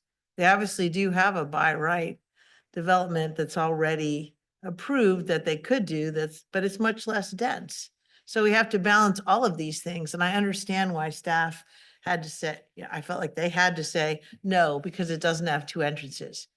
But we're not going to be able to hold all these sites to that. And this is a very steep site. I spent a lot of time on Saturday standing around up at the top, down at the bottom, poking around, trying to get a sense of it, and then looking at the developments next door. Exactly. And that it does give you a real perspective of what's possible there. And it is tick, and it's not, I'll just say the last thing about that two entrance idea. It's not that the whole site all goes out to one entrance. It's that the whole site cannot access two entrances, and that's different. Yeah. So it's still true that a section of them can go out one way and a section can go out the other way. So they're not all funneled to one. And it will be up to people to decide if they want to buy these, what side they want to live on, the one where they have to drive all the way around, or the one that's easier to get out. That'll be determined by the market, but I am in support of this development, and I appreciate the developer taking the time to listen to the commission and try to address our concerns as best they could. Awesome. Well, the benefit of going last is I can say +1 to pretty much everything that's been said here. I will mention a couple of things. One is, just to underscore what's in some cases already been said, is that I too did walk around and drive around and was amazed at the differences of the two adjoining parcels. And those required a significant amount of grading. And the reality is that, as everybody knows, once we, as we look at developing these into the development areas into more dense, we're going to run into this where it feels like it's 10 pounds in a 5-pound sack. So I think that's a sacrifice that needs to be made to be able to allow us to continue to control the development area and still create density. Everything else really has been said that I was interested in saying. So I'll entertain a motion. Is anybody interested in moving? Thanks. I move to recommend approval of CMA 2023-00005. I lost the text, but I think it's called Berkmar Flats. For the reasons stated, well, I lost. The Can we go reasons back to the stated text? this evening, you might have For to, the reasons that we've discussed this evening. or you might have to enumerate them. I don't know. It's a council might want to. Yeah. For the reasons that we've discussed this evening, including good, efficient use of the development area, as well as increased green space and enjoyability. Awesome. Thank you. We have a motion. Second. Motion second. Any discussion? All right. Could we have the roll, please? All righty. Mr. Moore, Aye. Mr. Bivens, Aye. Mr. Murray, Aye. Mr. Claiborne, Aye. Mr. Missile, Aye. Mr. Carazana, Aye. Ms. Firehawk. Aye. Thank you. Great. Thank you. Thanks, everybody. Appreciate your. All right, we move on to the next public hearing, and this is SP 2024-4 K9 Hotel. I'll ask for the staff report. I didn't have to travel far. I'm here, Welcome back. to give staff's presentation for special use permit SP 2024-4, the K9 Hotel. This is a special use permit request to allow a commercial kennel on a rural area zone parcel. The subject property is approximately 5 acres and located at 3225 Gilbert Station Road, which is near to Stony Point. It is zoned rural areas and the comprehensive plan designates it as rural area. The site contains an existing single-family residence where the applicant lives. The site is accessed through a 30-foot access easement, which is a gravel driveway through 2 other properties. In areas where it is steep, the driveway is paved. There are also areas of critical slopes, which are shown as orange on the map, and a portion of the water protection ordinance buffer, which is shown as purple. The adjacent properties are all zoned rural areas and are undeveloped. Beyond the adjacent properties, there are properties with single-family residences where the closest one is approximately 700 feet away. The proposal before you this evening is SP 2024-4, which is a special use permit for a new commercial kennel with a capacity of up to 12 dogs. The other proposal is a special exception request that the Planning Commission is not required to make a recommendation on. However, the commission can provide comments on the special exception, which will be included in the transmittal summary to the board. I'll discuss the special exception in detail in a couple slides, but basically it's the request to reduce the required setbacks from one of the supplementary regulations. Here's the applicant's concept plan if the special use permit and special exception were to be approved by the board. The applicant's proposing for the kennel building to be approximately 75 feet away from the closest property line, with the proposed outdoor run area approximately 92 feet away from the closest property line. The applicant indicated that the kennel building will be soundproofed and a sound dampening fence will be provided around the proposed outdoor run area. The existing single-family residence will remain on site where the applicant plans to continue to reside. Further details of the plan will be provided by the applicant. Now, moving along to the special exception, this was to reduce the required setbacks from residential/rural properties under section 18-5.1-11. This section of the ordinance lists the supplementary regulations for specific uses, which includes additional requirements for commercial kennels. I'm happy to go through each one at the end of my presentation, but for the purposes of the special exception, section 18-5.111 requires for soundproof confinements. No such structure shall be located closer than 200 feet to any agricultural or residential lot line. The applicant's requesting for the 200-foot requirement to be reduced to 75 feet from the closest property line. As mentioned before, the closest residences are approximately 700 feet away from the proposed kennel. These are the factors and findings that were reviewed that were for consideration as outlined in the zoning ordinance. Staff believes the proposed special use permit will not be detrimental to adjacent parcels, will not change the character of the nearby area, will continue to be in harmony with the rural area zoning district, and is consistent with the comprehensive plan. There's a lot of text on the screen. This is the supplementary regulations that I just referred to in a previous slide. These need to be met prior to the site plan, building permit, and zoning clearances to be approved by the county. I'm going to go through each one and paraphrase them a bit. So the first is for if animals are confined in soundproofed, air-conditioned buildings, no structure or area occupied by animals shall be closer than 500 feet to any agricultural or residential lot line, which doesn't apply to the proposal before you. The second part requires an external solid fence for non-soundproof confinements. This is proposed by the applicant. The second is for the soundproof confinements. No structures shall be closer than 200 feet to any property line. The applicants provided a special exception to reduce the setback from 200 to 75 feet. Additionally, this requires for all confinements, sound measured at the nearest property line shall not exceed 55 decibels. The applicant will need to meet this requirement prior to receiving their zoning clearance. Third is that animals must be in an enclosed building from 10 p.m. to 6 a.m. The applicant has indicated in the narrative that this will be met. And lastly, this requirement does not apply since this proposal will be in the rural areas. So there are 7 conditions for this application. The first is for the development to be in general accord with the conceptual plan. The 2 essential elements identified by staff are the location of the proposed building and the location of the proposed parking area. The second condition is for the max height to be 1 story. The third condition is for the maximum number of dog kennels as requested by the applicant, so 12. The fourth and fifth conditions are to limit the size of the proposed kennel building and outdoor run areas. The sixth is already required by the supplementary regulations that I just showed you and holds the applicant to constructing it with the materials they referenced in the narrative. And lastly, this is that the building must be soundproofed. In tandem with the supplementary regulations, this means the sound must not exceed 55 decibels from the nearest property line. So in sum, staff found this to be consistent with the review criteria for special use permits contained in the zoning ordinance, and we don't have any concerns. So staff's recommendation is approval with the conditions as recommended in the staff report, and I'm happy to answer any questions from the commission. Great, thank you.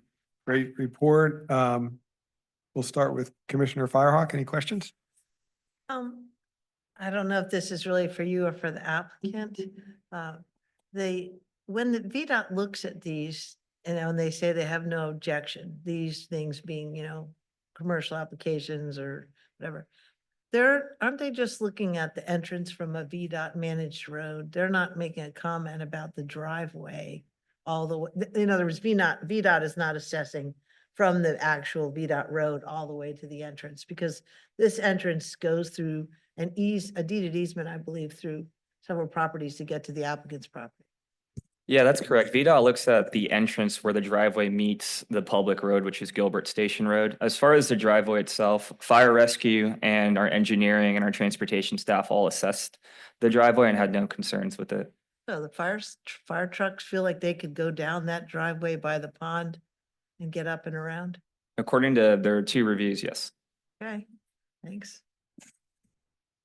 Commissioner Carazana? I have no questions. Mr. Claiborne? I do have one question. If this is for better suited for the applicant, do let me know, but I'm looking at conditions 4 and 5. Could you tell me what drove the preciseness of those, right? It seems very precise, 650 square feet, 1560. Yeah, so those were proposed by the applicant and they can probably provide more detail. But as far as I mentioned that setback, any building or outdoor run that's greater may conflict with the setback requirement that they were requesting. I'm sorry, and that was for the outdoor piece, number 5? Is that what you're referring to? Yeah, so that it applies to the commercial kennel building, not the outdoor area. Okay. Commissioner Murray? Could you characterize Gilbert Station Road? I saw it was on a paving list on 2022. What is that road like now? We conducted a site visit out there earlier last year. It was paved from what I remember, at least from the portion from when we got off Highway 20. I'm not sure what the rest of the conditions of the site of the road are past the applicant's driveway. Mr. Bivens? Thank you, Chair. So again, thank you for your report, as everyone does. They appreciate that. So could you just give me a sense when we talk about, let's go back for a piece of clarity on your recommendations. If we go to item number 5, which Commissioner Claiborne was speaking about, it says the maximum size of the outdoor run. So we're talking about the place where the animals could exercise away from the kennels is 1,500 square feet, correct? Okay, and that's just, when I looked at the zoning or the statute that came to us, I didn't see that there was a ratio between the inside of the number of kennels or number of dogs being housed and the amount of space that they had to have outside. I didn't see that. So this is really what the applicant has said. This is how much space we're going to have for 12 dogs. That's correct. Okay, thank you. When we talked about the amount of the fencing, which I remember my colleague down the end of at the end of the dais, we talk about fencing because we had the kennel out there in Earlysville and they did some interesting things about fencing. We've had another place somewhere else in the county when we've been on the board together and they had to do something about fencing. I know what it was, and this is different. While these are It was like the overnight stays, like. right, that place, right. It's a doggy motel. or As a whatever it doggy was. motel. So we're talking about, it's not just a wooden fence, but what the commission has done, we said a wooden fence is not sufficient. That there has to be an additional level of soundproofing that goes with the wooden fence in addition to plantings or trees or things like that. Do you know if there was any discussion with the applicant about putting something on the inside of the fencing to also help to mitigate sound? Yeah, just for the first part, the first one here of the supplementary reg, it requires the fences shall be composed of concrete block, brick, or other material approved by the zoning administrator. As far as the inside, if they provided more plantings or have thought about that, we haven't had that type of discussion. And so when you say the materials that are listed here, do we know if by what do I want to say here? Do we know if wooden fences are approved? Because that's not one of the materials that's listed here. From the information on your screen, it says concrete block, brick, or other material approved by the zoning administrator, so It I needs to would- be something dense. Yeah, it sounds to be sounds like. something, dense. And a wooden fence is not dense. A stockade fence Unless is, you make it Sounds out of open-ended. logs. Sounds open-ended to me. it's open-ended. Okay, so it's an I open-ended mean, thing? Yeah. Okay. other material approved by the zoning administrator.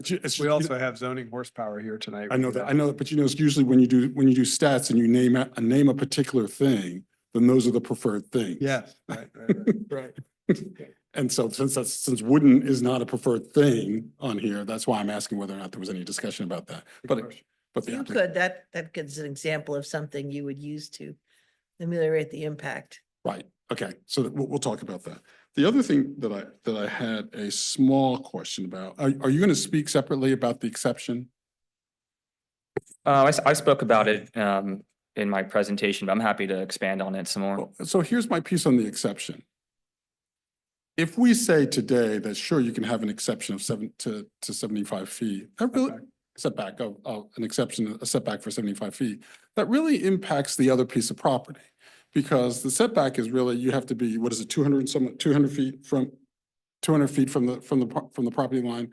And so if I say, no, you can come 75 in, when somebody comes in and they want to have that same kind of enjoyment of their property, then they have to push whatever they're doing over there, not necessarily because they have to, but because they want to have the space between that.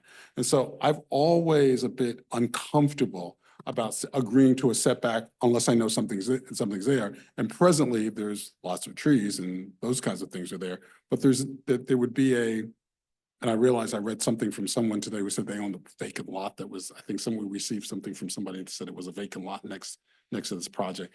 That if they decided to put something in, they've already just lost 125 feet. And so I'm saying it for I guess for our supervisors, that I would have a hard time saying yes to the setback when there's nothing there to compare it to. To know where a future structure might be. Thank you, Karen. Well, fortunately, we won't be saying much about that exception because we have no authority. That's right. You can make a recommendation to the board, but we won't be Right, deciding. I'm just making anything. comment. I'm just Right, making comment yeah. that I think we're sort of taking something away from somebody without them having. input. Potentially, yeah. Potentially without having something there. But if the other property is large enough, they have plenty of room to put something on there that's suitably far away. They do, but again, so we're making the decision for them now Mhm. based on not knowing what was there. And, that's my whole property Mhm. rights thing, but that's a whole nother conversation you and I have had over the years. So that was really what I wanted to say, make a comment about that. And I also want to say, in what you sent us, I didn't see wood. I saw other kinds of dense fencing and not wood, and wanted to have some sense of if wooden fences would be approved by the approving agents. Like that code section said, it's up to the zoning administrator, so if they make a determination that that's allowed, then so be it. But as of the supplemental regs, it's not listed. All right, thank you. Just a side comment to that, I mean, if you have a wood fence with vegetation in front of it, will probably be a better sound barrier than having a concrete fence, because you never know how that sound is gonna bounce off. Well, yeah. So, Right, thank you. I was hoping you would tell me that. So is that something we could ask for? To have I the just- fence, but yet have plantings in front of the fence? Have non-toxic plantings for the 12 dogs? well, I think that'll probably be more effective, but again, I guess that's why it's up to the administrator. I mean, if they show a wood fence and plantings in front of it. Okay, thank you. It really comes down to the decibel measure, right? That's the objective measure that has to be met. So how would they measure that or how they determine that or, achieve that's up to them, I guess. Yeah. Commissioner Moore? I did see the rule in there about 55 decibels at night still from the property line is kind of the regulation. And just wanted to reiterate for those in the room and for my own, second understanding, third, fourth time to hear it.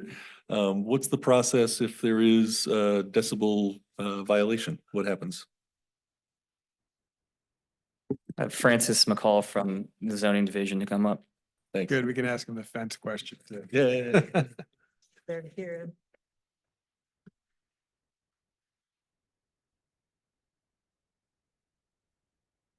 Francis McCall, Deputy Zoning Administrator, Zoning Powerhouse, as it's referred to. Yes. Um, Mega. The process for that is if it exceeds it, we would have to, somebody would be complaining, believing that it was exceeding that.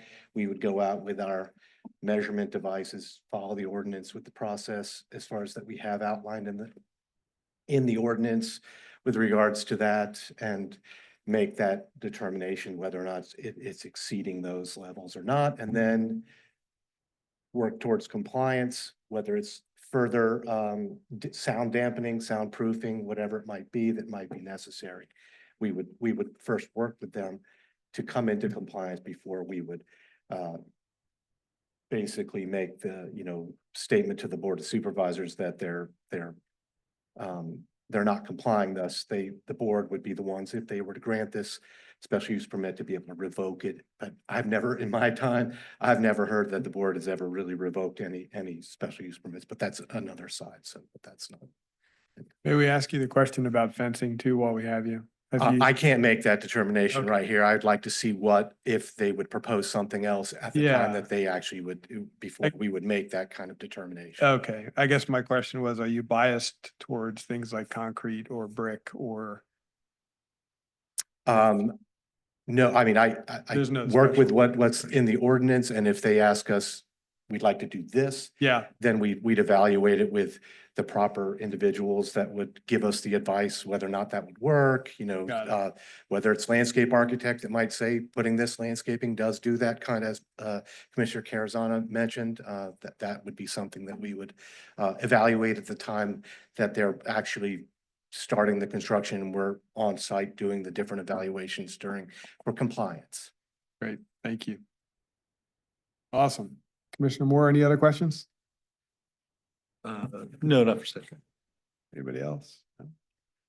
I have one, sorry, I might have missed it. I'm sure it might be in here somewhere. Was there any analysis of like trips per day of the traffic generated by this or?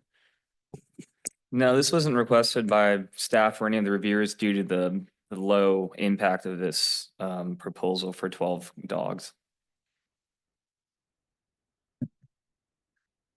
The only other question I guess I have, I think it was, we mentioned the soundproofing, we mentioned the setbacks. Thank you for your summary too of some of the past approved projects, and it looks like setbacks have come up a few times. Adjusting those, I thought that was really helpful. So thank you for that. So if no other questions, I will open up the public hearing and ask for the applicant to present. As a reminder, you have 10 minutes to present. Last minute, you'll get a yellow. Thanks. Hello. Hello. Thank you, Sid. Hello, everyone. My name is Nikki Markham, and this is my husband, Cody Markham, and we live at 3225 Gilbert Station Road. I was born and raised in Stony Point and have been there for 35 years. Cody has been here for 17 years, and in 2008, we built our home and are now lucky enough to raise our 3 small children in the area. Except for right out of high school, where we both worked for a local Stony Point business, we have ran and operated our fencing and landscape business called Markham Services. Due to my husband's increase in health issues, we have had to slowly close that business down as he can no longer drive and is no longer safe to operate and run that machinery. Being able to have this dog boarding business would allow us to work from home on our own land and support our small family while providing a needed service to the Stony Point area and surrounding communities. Our project is small scale and we feel is no different from others that have been approved and are operating in the area. Our proposed business was noted that it would negatively impact the daily lives of Royal residents. Long-standing Stony Point community members are supporting this business along with our 3 closest neighbors who surround our property, including our closest neighbor that Sid mentioned that is 700 feet away. Adjacent properties are undeveloped and are used as farmland. Our building has also been referred to as an industrial development by someone who is not agreeing with our project. Our project is small scale and our building is not much bigger than your average garage or workshop. It could be used as a barn, storage, chicken house, a goat house, etc. if this business were not going to succeed. We have submitted our detailed narrative, but here's just a quick overview of the project. The building will be a one-story measuring 16 by 40 and will hold up to 12 dog kennels. We'll be working closely with our licensed contractor to ensure all steps are taken to soundproof the best ways possible. The outdoor dog run will be surrounded by a 7-foot-tall wooden privacy fence. The backside of that fence already has 18-foot-tall green giants growing along the backside of that fence. And just to comment, we are open to landscaping around the rest of that fence as well. We will strictly, let's see where I was. The building will be fully enclosed and the dogs will not have access to the outdoor area unless they're being supervised by us while outside. We will strictly be boarding dogs. There's no doggy daycare going on during the day and no dog grooming happening at the business. Dogs will be kept indoors from 10 p.m. to 6 a.m. Having this building close to our residents allows us to quickly handle anything that may occur. The building will not require any disturbance of trees or vegetation, and the building is outside of the water protection ordinance. In addition to that, all dog feces will be collected from inside and outside of the building, bagged and picked up by a dog waste removal service. Okay. We were also informed today of an anonymous letter that had been sent out to a 10-mile radius from our address that would cover 3 or 4 different zip codes. This letter was sent to many, many people with false information about our proposed project. In case any of them are here today, I would like them to speak up and speak out so that we can debunk most of the false claims that were made on that letter. We now have just an overview picture of our area we wanted to show.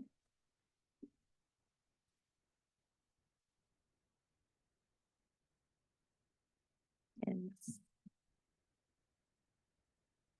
Ed, how do we open up the actual slideshow? That's not it. I'm gonna pull it up and just need this picture. Oh, that was right. Perfect, thank you.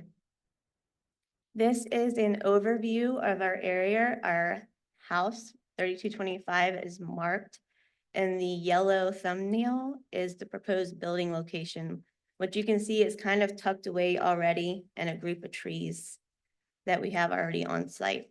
The house down near Gilbert Station that is seen is the house that's closest to us at 700 foot, which has received a letter in support of this business. And that is all we have, and we want to thank you guys for listening. I'd like to address the fence thing. It is gonna be a wood. Sorry, you might want to come up to the mic just so it gets on the record and state your name, please. My name's Cody Martin. Thank you. Just as far as the fence, I just like to point out, like, you can see there, that area is really just stuck back in the trees. I cut it out to put my work equipment out of sight. And so it will be surrounded by trees as well, but we will put in extra vegetation in if that's what's required. Great, thank you. Thank Thank you you. both. Don't go anywhere. Okay. Any questions for the applicant from anyone? Start with Dr. Moore down there. Commissioner Moore. No, I appreciate the proposal and, it's interesting, while the property line is not that far, 75 feet, the actual house nearby is really quite far. And so, and also being surrounded by forest, I think I don't personally know that extra vegetation is needed if you've got, 150 feet of forest there or more. But I was thinking though about, and this is just a materials thing, only because I've gone through soundproofing stuff with my work, and I know that I'd hate to have like some kind of complaint, and because you spent all this money on a wood fence, and maybe like a concrete block fence would have worked better or something. So that's all. Thank you. Commissioner Bivens, any questions? Okay, Commissioner. Yes, I did. I had a note here. I did. So we're talking about 12 pups or 12 dogs. I don't want any 12 dogs. I'm not trying, don't think that my use of language was trying to diminish the fact that they are dogs? We're talking about 12 dogs. Yes. How often and what's the combination of dogs which will be out in the 1,600 square foot run? How will you manage dogs, taking dogs outside? Well, not saying that all 12 spots will be full at one time and every day of the week, but we plan on just taking them out in groups or four for 30-minute breaks during the day. And could you give us, in your description, you talked about if an owner desired, she could have the dog walked on lead, so you could walk the dog around and they wouldn't have free run inside the 1,600 square foot. Correct. Part of the business plan was if a customer or client wanted to pay an additional fee to have their dog walked around our 5-acre property for additional exercise, that would be available. We have trails cut in that go along the creek. I mean, there's already areas to take them walking. Thank you. Thank you. Mr. Murray? Questions? Didn't have questions, but you just gave me one. So one of the things that I'll just mention is that I know that when we did we looked at Moore's Creek and, and near Charlottesville, one of the things that we noticed, one of the largest contaminants to that waterway was actually, they did a genetic test, and found out it was actually dog waste. So if you do have trails that, hopefully you keep your trails outside of that stream buffer. Yes, sir. Because I mean, that can be a thing of getting bacterial contamination of the streams. And I just want to bring up the building itself is 200 feet away from our closest stream or water. And again, all feces will be cleaned up and picked off the property and removed by service. Great, thanks. Thank you. Commissioner Claiborne? Hey, good evening. Could you share a little bit about the 650 square foot condition for the building? Like, how did you get so precise? Well, one, we didn't want a huge, massive building just sitting on the property. This building is small enough to hold 12 4x6 kennels and have a little washroom, bathroom area, and just a little small walk-in office for people to come in and drop their dogs off. I want to be careful with my vocabulary. I want you to be successful, so it's more of a comment than anything. But I don't want to offend whoever's helping you with the design and whatnot. When I saw the 650, I'm afraid that you're backing yourself into a corner where you have no room for error, right? And so when I looked at your plan, for example, the office that you're talking about, it says it's 6x6. And when you put studs and drywall up, that's going to be a very uncomfortable prison cell, literally. Or your bathroom doesn't like it's wide enough for ADA. And so as you're working through the design process, you'd probably want to enlarge some of those spaces because you're going to be there forever. I'd imagine this is a long-term thing. And you probably don't want to sacrifice any of your kennels as well. And so just putting on a plug, I hope you're working with a design professional or have access to one. But the way that condition is scripted now, you don't have much room for error. And I'm afraid for, your long-term longevity of your business. And when we had that drawn up, we were thinking about just not wasting space on a big office. It's a small bathroom with just a toilet and a sink. I mean, we're just trying to, I understand what you're saying about everything being small. And I was just trying to do that. I also feel like we're not going to be sitting in that small office every day. It's more of like a walk-in, drop your dog off and walk out area. No, you're definitely not gonna be sitting in there. Like No. a cubicle is bigger. No, it's Just more of a a cubicle drop. is bigger. Like it's labeled an office, but I would Sure. say it more as like the drop-off Sure. area. Just to keep everything separate. Yeah, and I'm not telling you what to do. It's just, those are my observations. So, If you'll approve a bigger one, I'll go for it. yeah. But this is why you want to think about the 650 and what it's boxing you in with the special use permit, because you won't be able to exceed that if it goes through as written. Correct. So, Okay, thank you. okay. Arizona, questions? Yeah, just to get the area that we're looking at here. So the kennel is going, I don't know where north is, north up on this.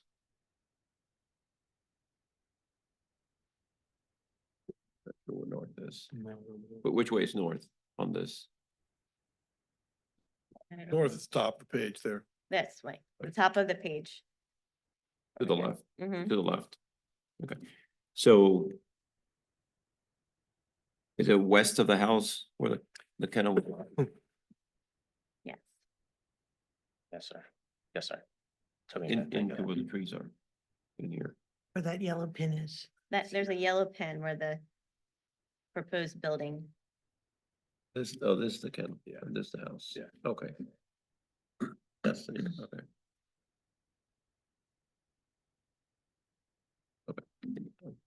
And picked up on that. Okay. If all it I would have. be advantageous, we can bring back up the survey that should have. No, no, this is good. I just hadn't picked up on this. All right, thank you. Commissioner Firerock? Any questions? Yeah, just a question and a comment. I asked about the driveway in the fire department because, yes, you have the paved part that's really steep leading up to your house.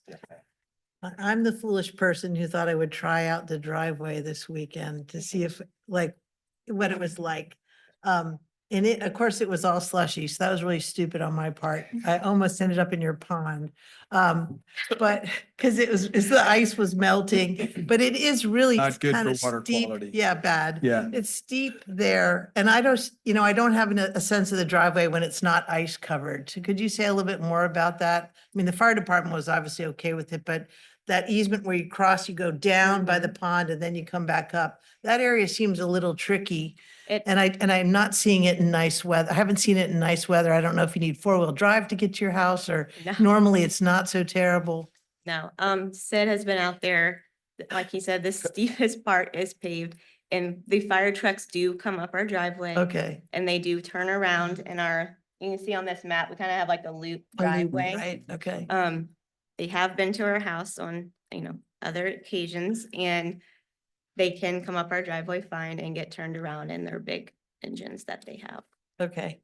And then I guess the other thing is, just to reiterate from your comments, the dogs are going to be, the dogs are going to be inside except during certain periods of day when they're let out in the run. But you said that you would be supervising them. So it wouldn't be like you just open the door and go for a coffee break. You would be Correct. We will be with hanging the around, dogs. and if Well- three dogs started fighting or being obnoxious, you would there's- separate them, take them back in or whatever. If we Yes, find a dog that's being Right. bad, going out, misbehaving. then Or we if, just yeah, or, let it out. dogs, and then, or if you're taking them on one of their extra walks because somebody's paid extra for their dog, you're not going to be letting that dog run and bark and, No. all of that. And if the dog is obnoxious, you might tell the owner, sorry, we can't walk this one. He's just barking at everything and, disturbing We'll the ask the peace. customer not to bring them back.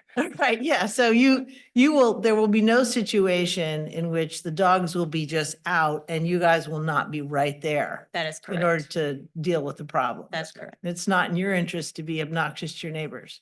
Correct. And, they're close to our house, as you see, so. You if can they tell start what's getting- going on. Yeah, exactly.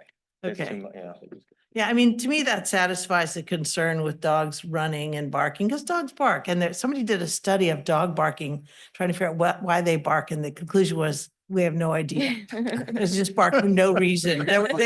All these scientists, I don't know who paid for this study, but there is such a study out there.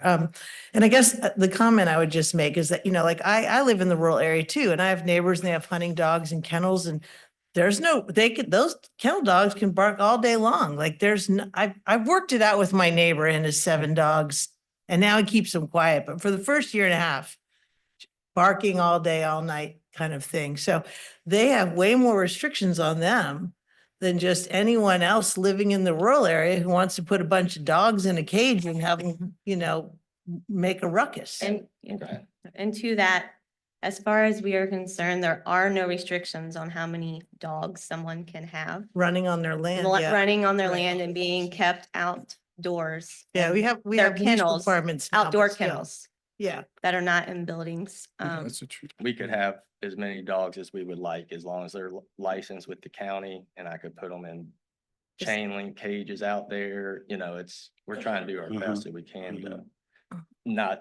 we don't want to make our neighbors mad either. Right. So I don't get the impression that you want to be bad neighbors. It wouldn't help your business if you got a bad No, reputation. not at all.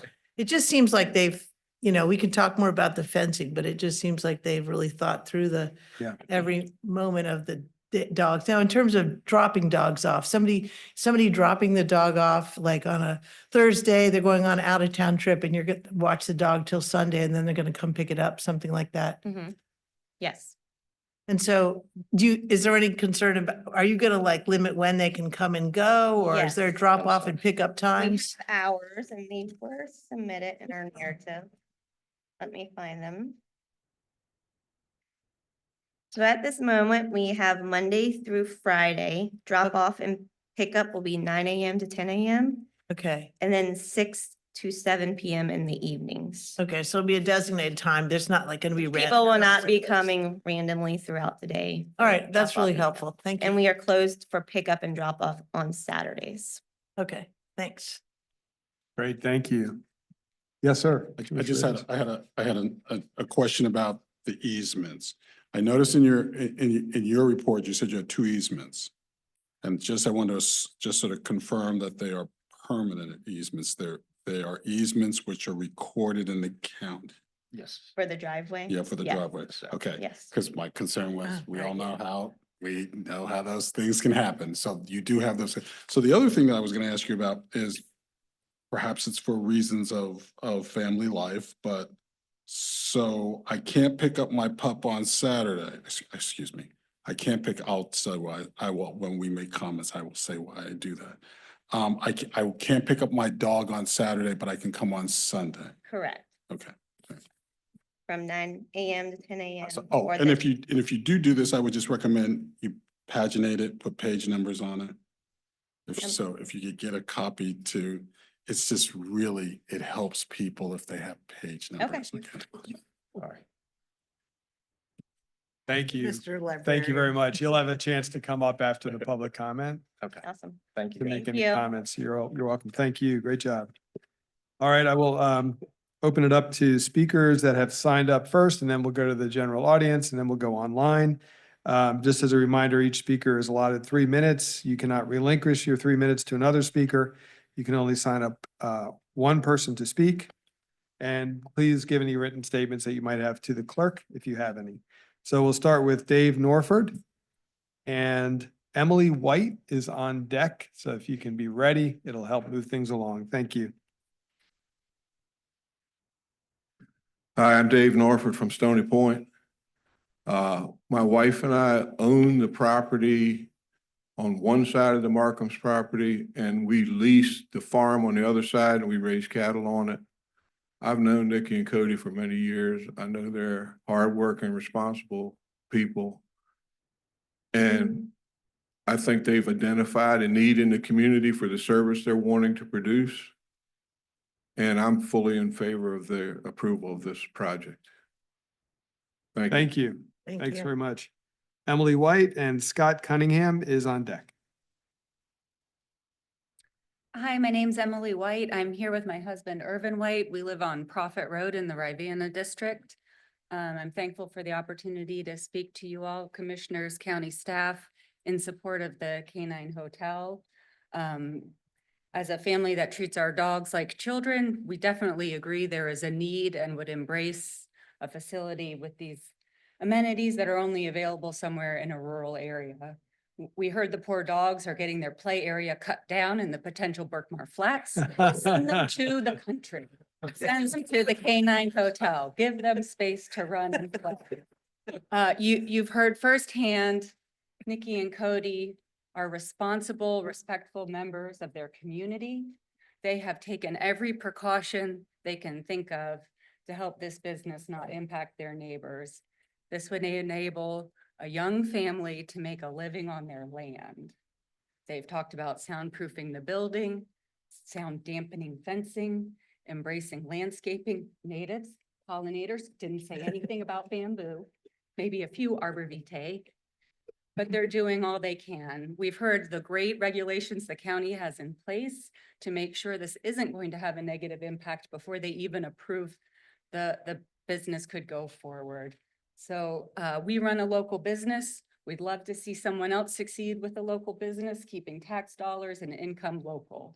We are fully in support of this project and we hope you will consider it tonight. Thank you. Thank you. Mr. Cunningham and Rachel Ham is on deck. Hello, Hello. good evening. I'm Scott Cunningham. I'm a neighbor in Stony Point. I'm here with my wife Denise, and we're fully in support of this. We've worked with Cody and Mickey many times on different projects, and I want to say that Cody, I'm sorry about your medical issue, and I'm here to fully support you and your family in being able to make a living. And I think it's Dr. Gibbons? It is, sorry, I just aged myself. Not a doctor. It'd be great to have a high rise K9. That'll be next, the high rise. Thank you. I've actually seen one. Rachel Ham. Hello, good evening. I'm Good Rachel Ham. And I'm here with my family and we live directly across the way from this site. It's not, they cut off this map so you can't quite see it, but I wrote a letter and I submitted that, and that shows that we are direct neighbors, and there's 3 generations of our family that live directly associated within the sound shed of this project. We live at 3098 Gilbert Station Road. And additionally, my parents live directly next to the proposed site, and my cousin and his family directly across as well. Collectively, we own nearly 300 acres of land in this immediate area of concern. In addition to living within the impacted area of this project, my husband and I also own 20 acres of land downstream from the proposed site, which is currently under forestry land use. Our property is located within the sound shed of the proposed kennel, and it is here that we raise our children and enjoy the natural beauty of the area, including a swimmable stream. This stream is an important recreational resource for our family, and we are deeply concerned that the proposed kennel would negatively affect its water quality. Specifically, as mentioned, bacterial contamination from dog feces runoff is a real threat that could eliminate our ability to safely use the stream. And I must note that previously I worked for the Virginia Department of Environmental Quality as a planner and a liaison to localities to enforce comprehensive plans in the Hampton Roads area. And we found that dog feces is one of the primary contaminant measures that impairs streams from recreational uses. And it's a growing problem, and it is the locality has the enforcement measure over dog feces. It's been stated in the staff report that the Virginia Department of Health has been notified of this project. However, they have no jurisdiction over dog feces, and DEQ has no regulations. That's actually something that lies on locality. So we would like to know what is the enforcement mechanism that the county is going to have to ensure that these dog feces are removed. There's many great measures that are put in the narrative, but the county lacks enforcement mechanisms to ensure that there's reporting requirements. There's no enforcement staff dedicated to these growing facilities that are all over the county. The permit specifies the noise boundary property should not exceed 55 decibels, and that they're going to use mineral wool insulation inside the building. And however, the manufacturer's website clearly states that mineral wool is comparable to standard fiberglass insulation. So I'm not sure where the soundproofing clause is coming from, because the materials are stated to be just the same as fiberglass insulation. And the same thing goes with the fencing. It's stated to be robust, but it's made out of wood materials that have no sound dampening effects whatsoever. Just to summarize, we just have great concerns about the enforceability of these permits and the growing trend of the county to approve these dog facilities. If you're having these measures, there has to be a mechanism for enforcement, and having a background in regulatory oversight. There's grave concern about the liability that's going to be put on the county, and also the harm that's going to be put on us as residents. So I have my comments. I don't know who. Okay. Thank you. Thank you. Is there anyone else here tonight who would like to speak to this?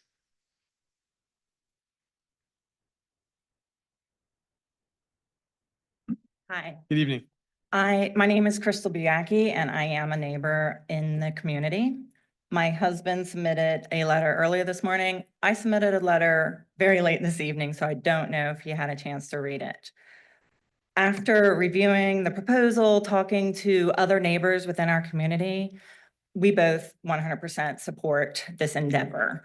This is a family that has lived here all of their lives. They are ingrained in the community. If you go to any of the community events that the school puts on, that the fire department puts on, that the Stony Point Ruritan puts on, this family shows up. They are involved in the community.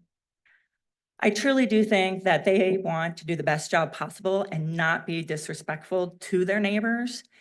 And they will take all the concerns and try to help find a way to make everything work. Other than that, I guess that's it. That's what I have to say. My letter is much more detailed. And yes, the fire truck can get up there. I know this. My husband is on the board of the fire department. Not a problem. Noise, I know about the noise ordinance through the Ruritan. I am a member of that. There is a noise ordinance. We know what it is. There is a way to make a complaint. That's what you need to do if there's a problem, and then go with what are the suggestions to improve the complaint. So I think those things are in place and that it can be a great addition to our community. It is a need that we need. Thank you. Thank you. Is there anyone else here who would like to speak to this? Yes, please come up.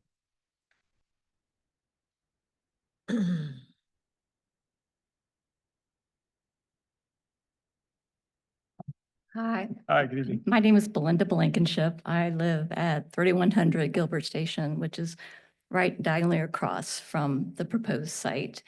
I just want to say that this is nothing personal against the Markhams. We are against this because this is not just a business for the Markhams. This is a permit for a kennel that will be attached to this property forever. So it is not anything personal against them. They are a wonderful couple, I'm sure. I know they have the best intentions, but the questions that they are being asked and answered, such as, when are you going to let the dogs out and are you going to keep them from barking? Those are stipulations that are not associated with the permit, nor can they be enforced. I know they have the best intentions, but the noise that will be caused from this, the detriment to property values, these are all incredibly impactful to our family and have a huge detriment to us.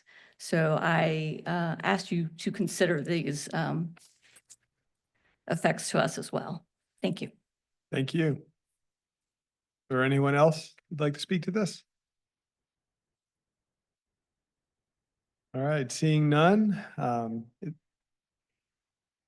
Yeah, I'm going to go online first, just checking. Anybody online, Madam Clerk? I have one person with their hand up.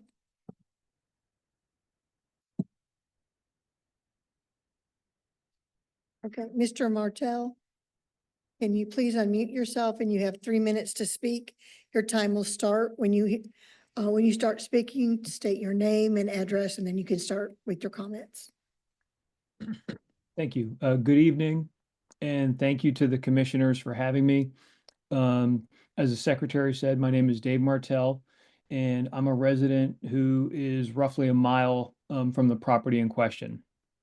Like the previous speaker, I don't have any personal concerns related to the Markham specifically, but as it relates to the special use permit, my concerns are as follows. I do have concerns about noise pollution. I do have concerns related to odor issues, particularly during the summer months. I know that the Markhams have indicated that they have a waste management plan, but I do think that there are concerns related to contamination of local soil and groundwater. In the relative vicinity of this area, there is a known DEQ contamination due to an old gas station on Stony Point Road, which has contaminated lots of groundwater already in the area. So it is a concern for me about enforcing waste management. I do think that there are and should be concerns related to the impact on decreased property values in the area. I do think that there are concerns related to the negative aesthetic appeal of the fencing that we're talking about. Kennels can become breeding grounds for disease, parasites, and viruses. I think that in an area where you have a kennel, you're likely to see increased wildlife interaction from food and waste, including attracting coyotes and raccoons. And I do think that the kennel itself can be disruptive to the surrounding residents and the lifestyles that they're currently living. So again, no specific concerns related to the intent of the Markhams. These are just larger concerns related to the issuing of the permit. Thank you. Is Thank you. there anyone else? Nope.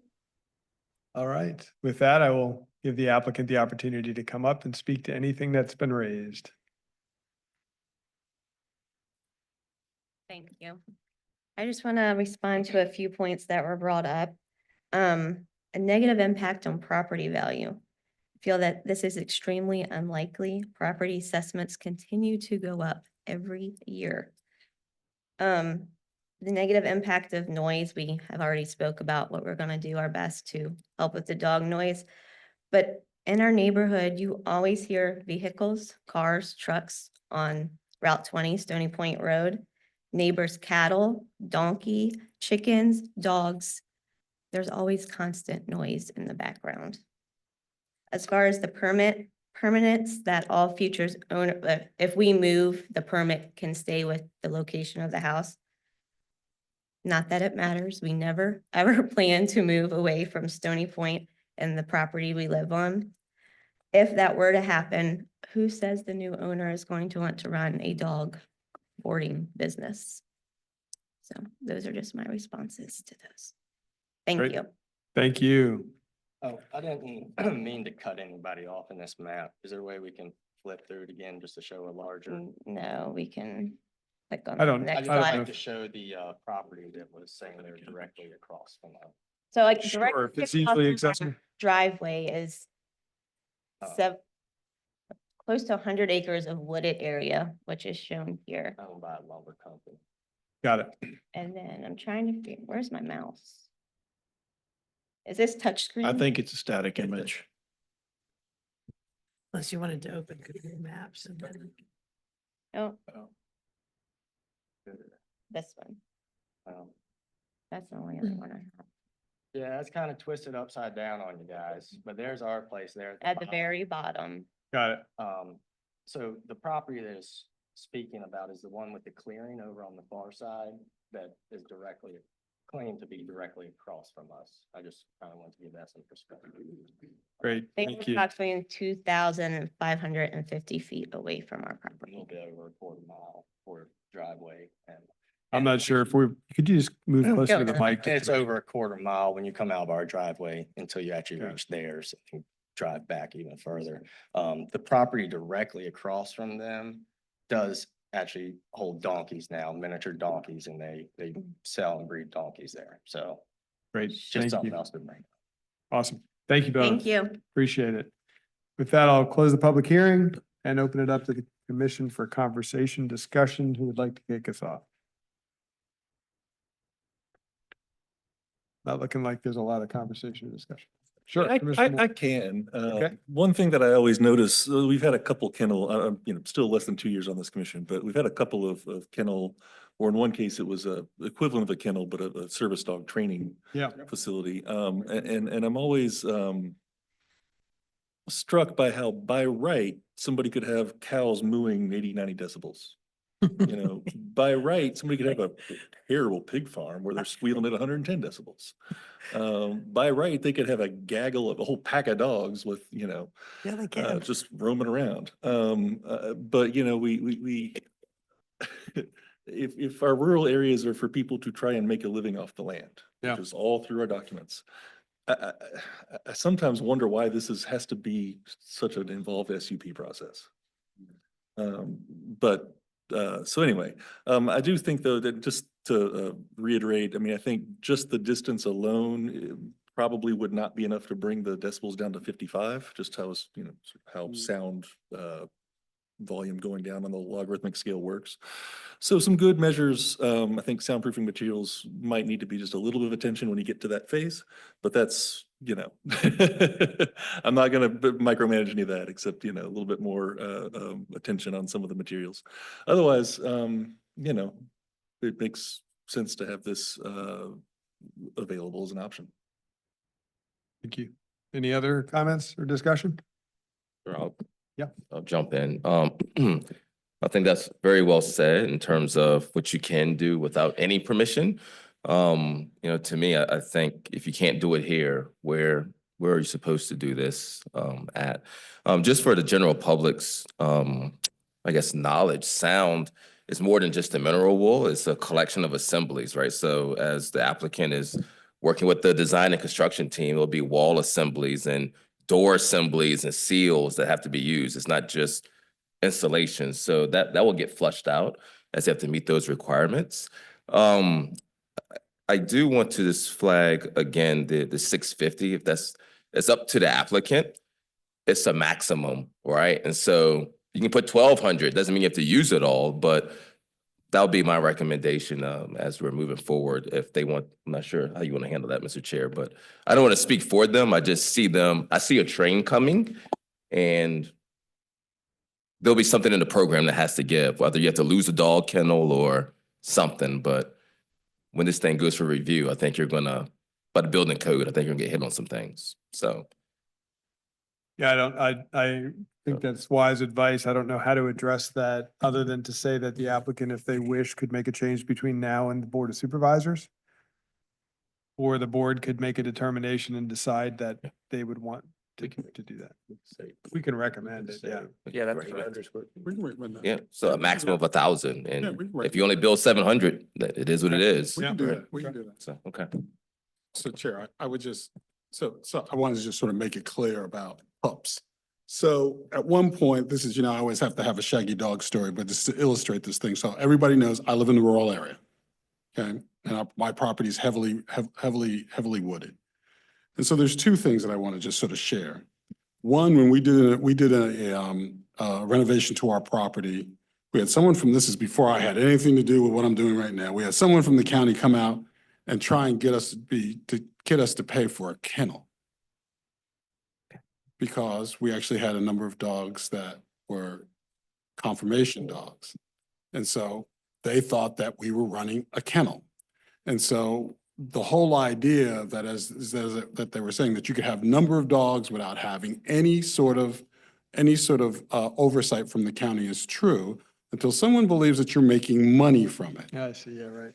The moment that they think you're making money from it, then there's a whole suite of things that has to be put in place, even though you have to convince them at some point that you're not making money from it. But that's another story that we could get into at a point. Interesting. So the whole idea is that we do have these different standards depending on what the financial bottom line is. And when I say 12 pups, and having heard that they're only going to take 2 or 3 of them outside at a time, I think that's a reasonable way to manage dogs, okay?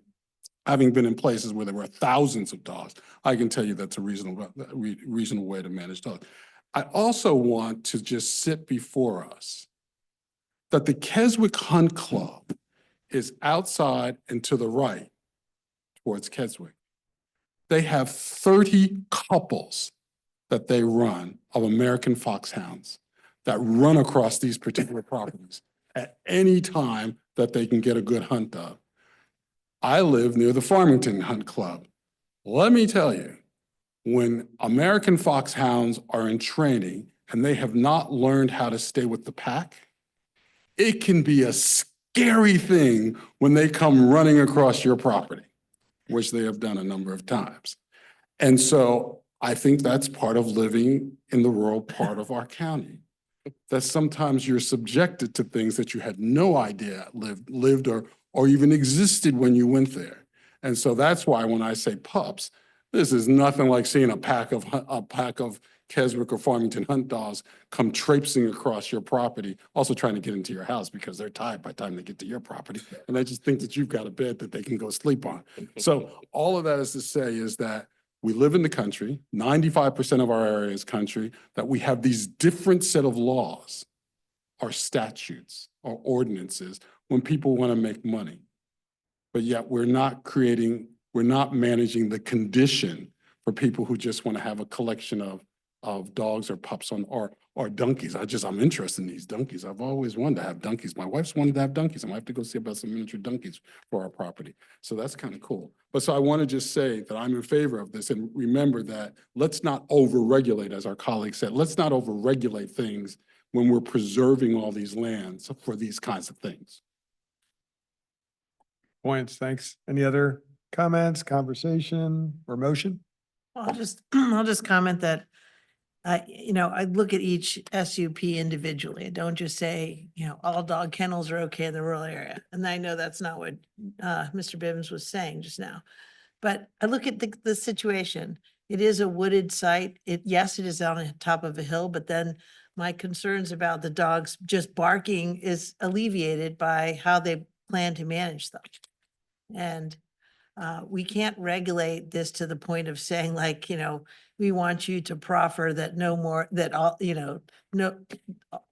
3 dogs will be together at once. There's only so much you can write into regulation because there becomes an enforceability issue.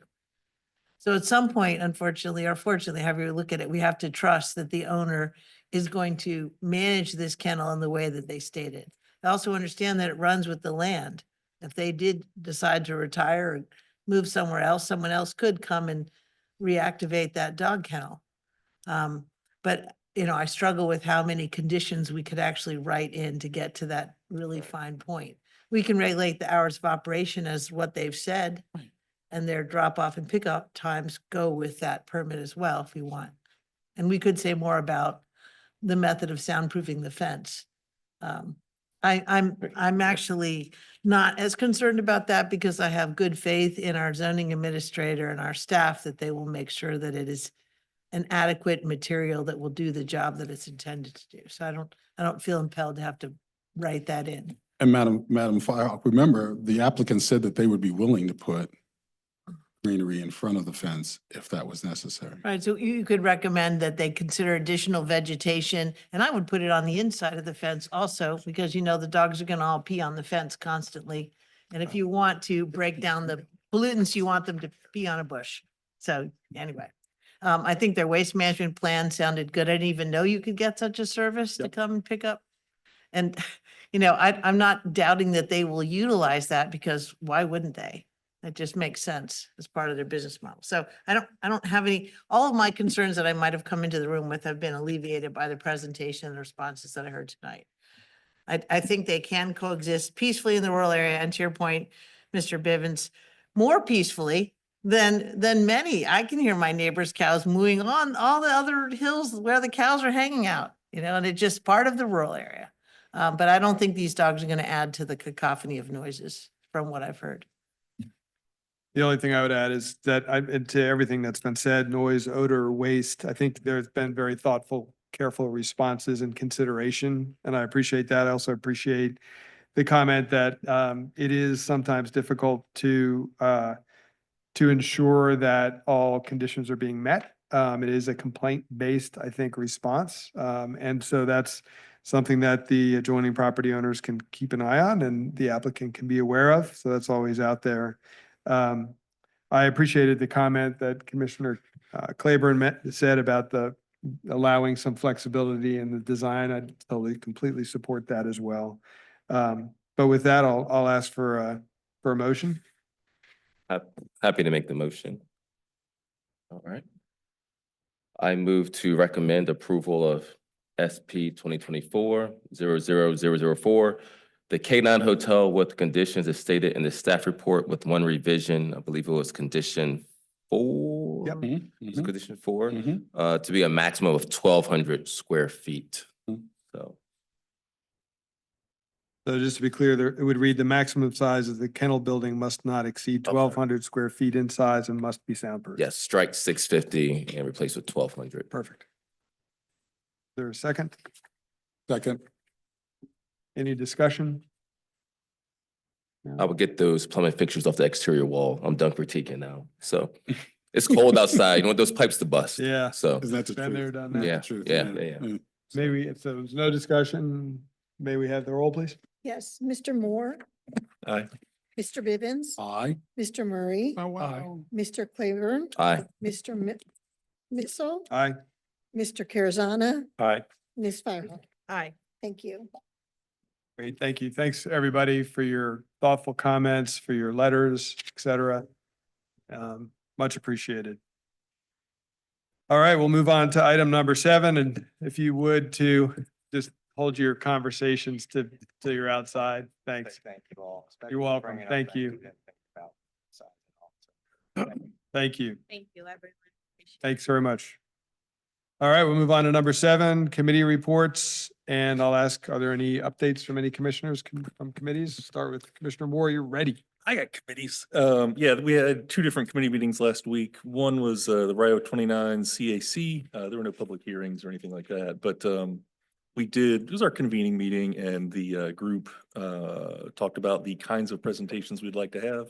A lot of interest in transportation and microcad and a Rio corridor study, kind of transportation stuff in our area, as well as the small area plan and form-based code, kind of where that stands after almost a decade.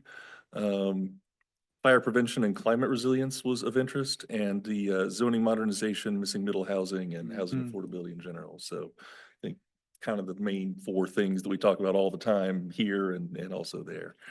The other meeting was the Citizens Advisory CTAC, Regional Transportation.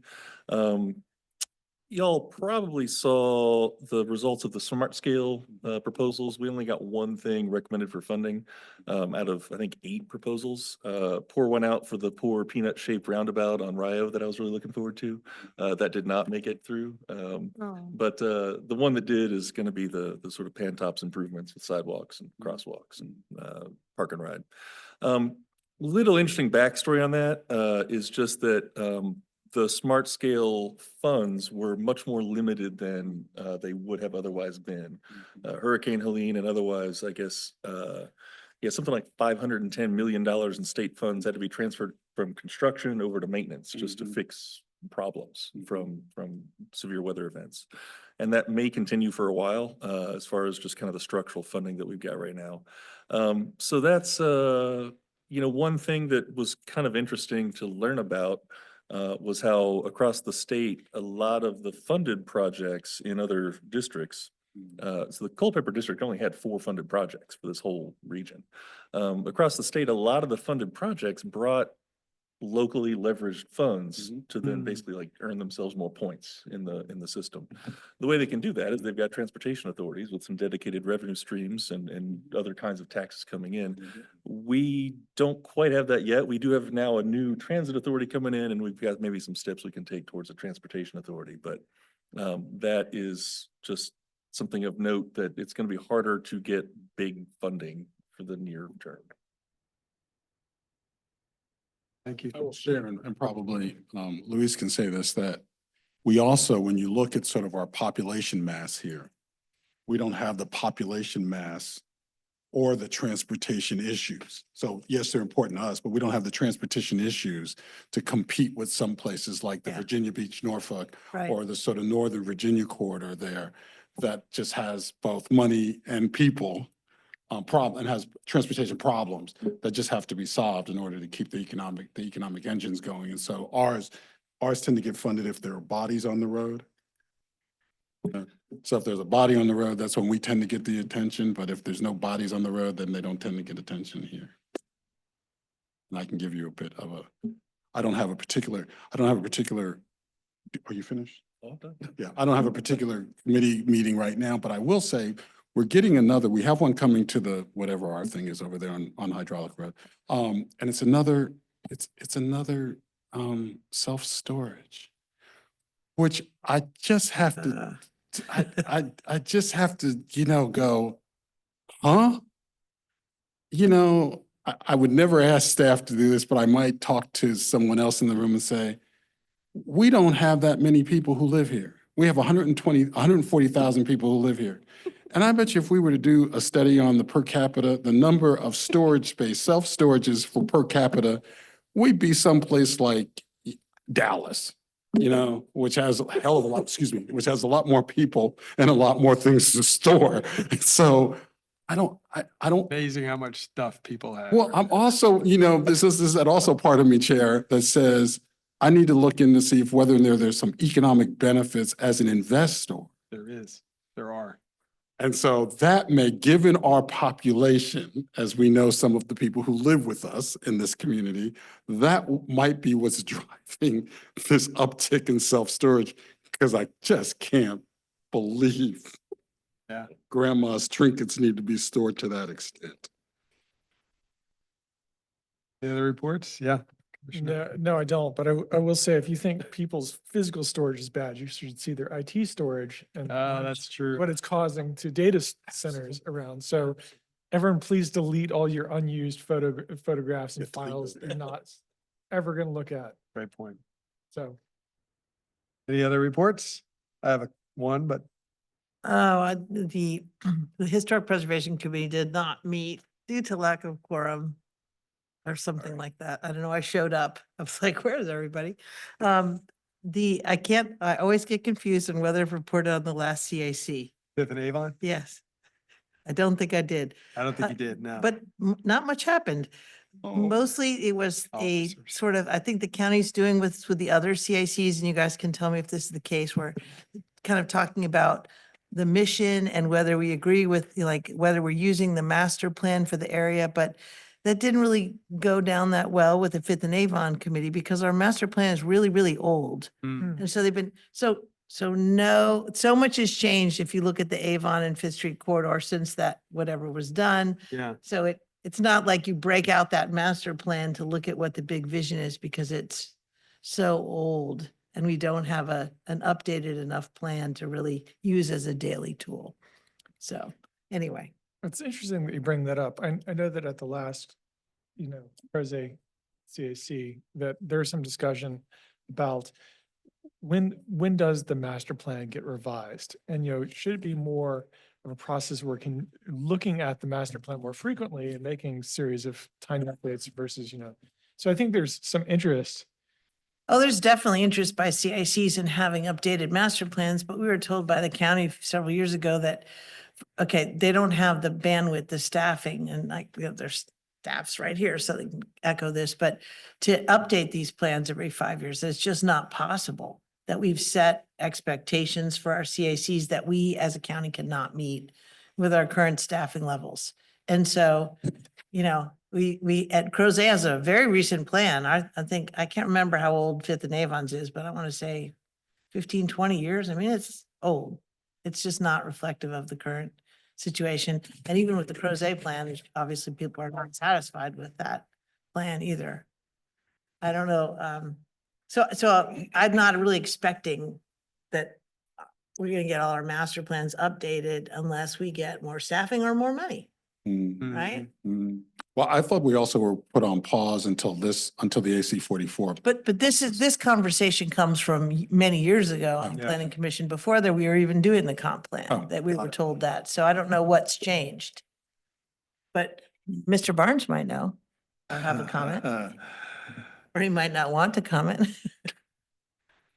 I'm looking really quickly what the date was for the adopted plan for southern and western neighborhoods. I'm thinking it was in the teens. Teens?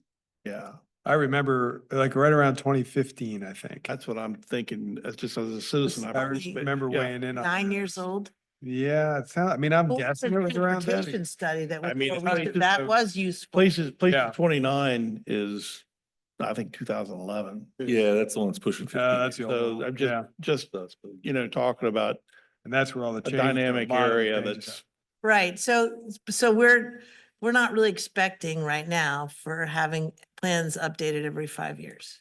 I'm We've been told that we can't have that. I didn't come prepared to have a deep philosophical discussion about plan updates. It's something certainly, I guarantee you that we've been talking about as staff. We're actually going to take a little time away from 44 in the next couple of weeks just to go think about that issue exclusively, just internally. And then to bring that back up when we get towards the end of these chapters we're working on. I think we do need to have it articulate a strategy. And to your point earlier, I do almost think that we maybe need a different process that's like a little more dynamic or some way to, not like spend all this effort in a year making this really, plan and then, okay, that's the plan, everybody. 7 years. Like it just doesn't seem like that's going to be as helpful in such a rapidly changing urban area. Yeah. That we need maybe a different process. Yeah, And that's, I'm sure, what you all will be thinking through. in the IT We're world. going to there's a cut the methodology PC out of it. called- It'll go faster. Oh, so funny. Want to move faster? I was gonna say, in the IT world, there's a methodology called Agile that some of you have probably heard of Yeah. continuous improvement, of making Yeah. small incremental changes over time. And I think it's Yeah, like more like as needed, like this new thing has happened. We've created, these new roundabouts and walk to school thing and pathways. So let's change something in the plan. I don't know. I mean, to that end, I occurred before I got here, but I know that like VDOT did a study in the Fifth Street corridor. I think that's 2000, I want to say 18 or 19 is when they did that. I think it was right before the pandemic. So there are planning efforts that go on and Yeah. talking about how we're trying to, that may not be happen at different scales, but I mean, there are stuff that Oh, does yeah, happen. no, I mean, that's why I said the Avon Street corridor study was really excellent, well done. They did a great job with getting input and adapting it. So we have some, it's not like we don't have any plans. It just, Yeah, I was thank you only for reminding reflecting me of like that. how they were going around to the CACs, the staff, and asking, like, do you use your plan? Do you break out the plan and consult it regularly as you look at new developments? And the answer was kind of no. Not Wait, this one. I'm sorry, you're saying the staff use the master plans? The staff's they had a set of guiding questions for the CACs. And one of them, and they were about, do you use your master plan to guide your decisions and your recommendations and whatnot? I think And it's, people are like, no, we don't open that master plan because it's too old and out of date to be informative. That was the CAC's comment to the staff. that was what CAC Yeah, viewed. I'm reporting on the CAC meeting. I'm not, Thank you. I'm not giving Karen Firehawk's diatribe on master planning. I'm Which would be just- fine too. We would take that. Any other reports? I've got one just to, I was just going to Sorry. bounce on that slightly because we were talking about this and the Route 29, Places 29 one's even older. It's pushing 15 years, so 14 years old. And then the small area plan is 7 years old at this point. And I think we do have an issue in the county where we make these plans and they're lovely plans and they kind of sit there. And then, we don't own the land, we don't invest in it, we don't make things come to fruition. And Yeah, I mean. kind of rely on only private development for that. Right, like to they're take their place. desires, but if we Yeah. say like, we want this to be a greenway through here. Is someone out actively working to fundraise or budget for the greenway or whatever? So I think that's what our comp plan is trying to do. And staff's already told us about not just putting like green spaces all over privately owned land that we're not going to be able to develop, it's just trying to be more realistic about what we're really able to do, what we really intend to do. comments. I attended the Agricultural and Forestal Districts Advisory Committee meeting on the 23rd, and there's another one coming up on the 30th. Let's see, it was an interesting conversation, and Mr. Deloria may have some insight as well. He was there helping to guide the ship. I was not there for the entire meeting, but I was there for the majority of the meeting. There were 7 district reviews. And obviously they're available online on the Ag Forestal Districts Committee page. It was interesting to me in a couple of ways. One was the range of sizes was huge. I mean, Of the of the districts. I just pulled up the Keswick district, and this one is, if I remember correctly, and I could probably find the number, somewhere around 5,336 acres. We have to have some place for those dogs to run. Yeah. You don't think they're gonna run on a 10-acre farm here? Come on now, come on now. They've got your yard, Julie. Yeah, all right, focus people. And out of that, there were several that were being requested as being taken out of the, Really? yeah, not being requested, but being taken out because there were Oh, no because they didn't have any development development areas. rights on it. And so there was the development rights piece, there was a supervisor there and the supervisor said, you know, I am supportive of taking these out of the district because it is code. It is part of the county code that was written in 2016. There's really no decision to be made here. And then there were two, I think, at least two members of the advisory committee, three that actually spoke up. I missed the third. And mentioned some of the concerns that they had with taking them out. They mentioned the importance of having the assembly, the value of having assembly, and went into some other discussions. Mr. Deloria, do you want to elaborate? Not much to add in terms of your summary. The chair of the advisory committee is focused on addressing potentially with this body, but also with the Board of Supervisors, a change in policy.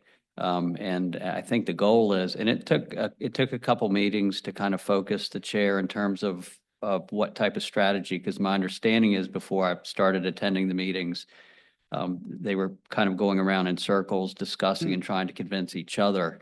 And then they would leave and that would be the end of it until the next meeting. Yeah. And so now the focus more is going to be towards, and I've suggested a legislative change is really what the chair's focus is. And so there may be an effort to get the Board of Supervisors to address it before actually making changes to the constitution of the districts at this point in time. Thank you. And Make a quick comment. I've been getting a lot of phone calls, communications about this issue. Same, yeah. And it is, I just want to make a comment. I'm not going to comment about the importance of the integrity of keeping parcels closer together to actually make AFD work like a agricultural district. But the supervisors did you say it was 2016? Decided that they wanted to create it legislatively such that you have to be erasing development rights with the inclusion of a tract in an AFD. They made that decision and the Planning Commission, to my knowledge, staff can correct me by going back in the records, was not involved in that decision nor consulted. So it hasn't been the Planning Commission that decided this. Right. This is a Board of Supervisor issue. If we want to weigh in on it and give opinions, we can. But I'm just saying that it came from the board is my understanding. I don't recall being asked anything about this or seeing anything. I know it. I know what the law, I know what the code says. I'm just saying that this wasn't something we recommended and then the board adopted. I want to be real clear about where I am on this.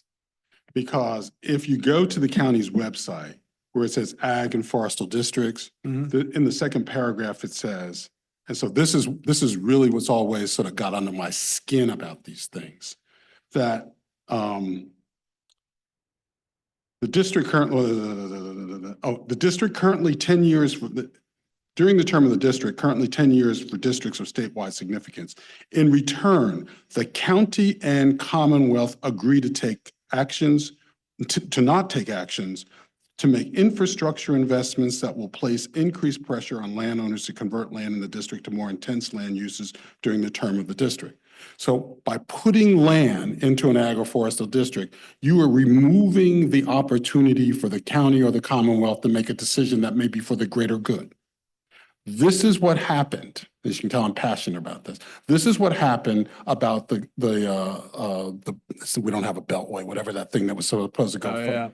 This is why the bypass. If you look north and west of the town, many of those individuals with means and with large pieces of land decided to put them in the district to circumvent it, to prevent the bypass from going. The bypass may not have needed to go through. I will suggest that's a whole different conversation, that we can have a very different conversation about what the 2025 results of that action is. But the fact that that the county would release authority over pieces of land to a group of people who are not elected, but who are large landowners, smacks of the kind of stuff that I don't want to see us go back to. Smacks of the kind of stuff that we're sitting in right now in 2025, where you have large, wealthy individuals dictating what a community can do. And so I'm fine with, you don't have any development rights, take your land out of the district. Yeah. Well, the other thing that came up was the reality that there are other opportunities for those landowners to find ways to put their land in conservation That's right. districts or other ways to avoid or reduce taxation. And I agree completely with that, because you are then doing something that has, yes, there are transferable rights if you put your land into conservation easement that some people probably take advantage of, but there's also, you're doing something that has to do about a severe decision about how that land gets used.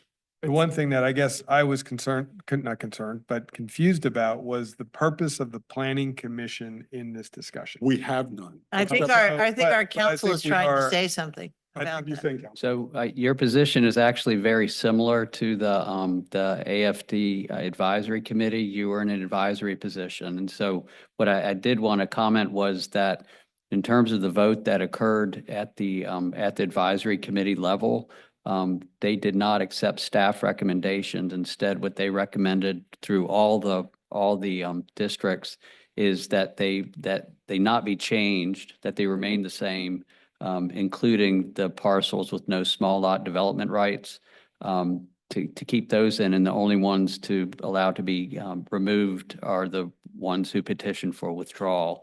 And so I think what the ask is going to be, to some extent, I don't think it'll be from staff, but it will be presented. But the ask is going to be that you follow the lead of the advisory committee and make the same recommendation. I think that's what the ask is going to be. Okay, and then. I can't. You can't go beyond, you shouldn't go beyond that. I'm not going You beyond shouldn't go that. beyond that. Just one last Right. point to the commission's role. I believe that is prescribed by state law, is it right? I believe that's, as I've understood it. That was It my is. understanding. It is. Yeah, I mean, The state law requires these things to be reviewed by an AFD committee Yeah. and then come to the planning commission Right, and and then we go do on. those. That's what I'm just telling you, Right. when you Yeah. ask what your role is, I'm just saying that's what. Right. Yeah, I'm and I just should saying- have clarified what I meant by that was actually in the eyes of the supervisors, in the eyes of the board of supervisors, what is essentially our role? Like if I could Advisory. see the board of supervisors saying it's codified. We're not, there's nothing we can really do But about it's this. their, We're all- it's their code. It's their code. They It's can their amend it. code. They wrote it. They can amend it. Change it. I guess I was basing that We on. review, right, we review people's applications to add to the AFD. Yeah. And I think also withdraw, but you can just withdraw and pay the Yeah, penalty. yeah, We can't just- make you stay in it. Right. So that's what we do. Yeah. We haven't been asked to make a ruling on whether development rights should or should not be in the code or like, we're not in that conversation. If they did decide, and maybe I'm wrong here, if they did decide to not follow the code, they would have to change the code. Right?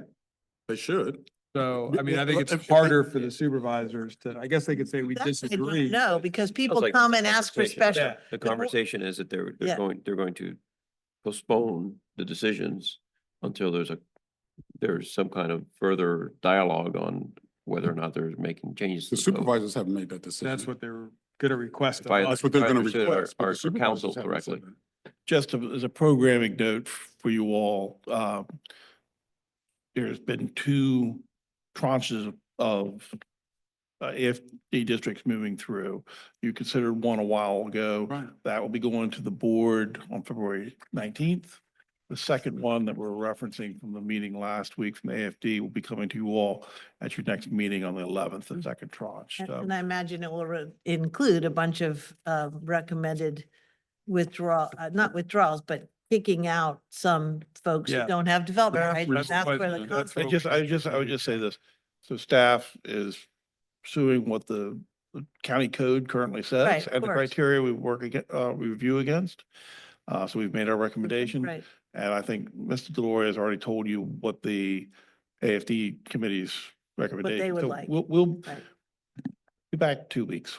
Right. And of course, staff has to follow the code. That's what they have to do. I'll But just- I mean, to the point of like whether the board can like decide for some other, there's other aspects of AFDs. It's not just remove or not remove a development, right? There are other considerations. So they could decide to say, well, you know, we're keeping this one in that doesn't have a development right because blah, blah, whatever, Yeah. you know, whatever their reason is. But they'd they have to- can't do that. It has, under- if it under- has no and that's development the rights, it problem I has to have. We're with really it. saying they To me, it- can't do that? They would need to They- be, they would They would need to need- put forward a defensible argument on why they were Just, moving across just that. like people come to the board for special exceptions. This is a change from what the law and code require. Sorry. And the board has the discretion to grant the special exception. Now, Karen, now, It if seems I, like, I would just say the way I'm it's, pretending to be a lawyer, so please correct me. and I'm not a lawyer, so this Okay. is an interpretation of your county code.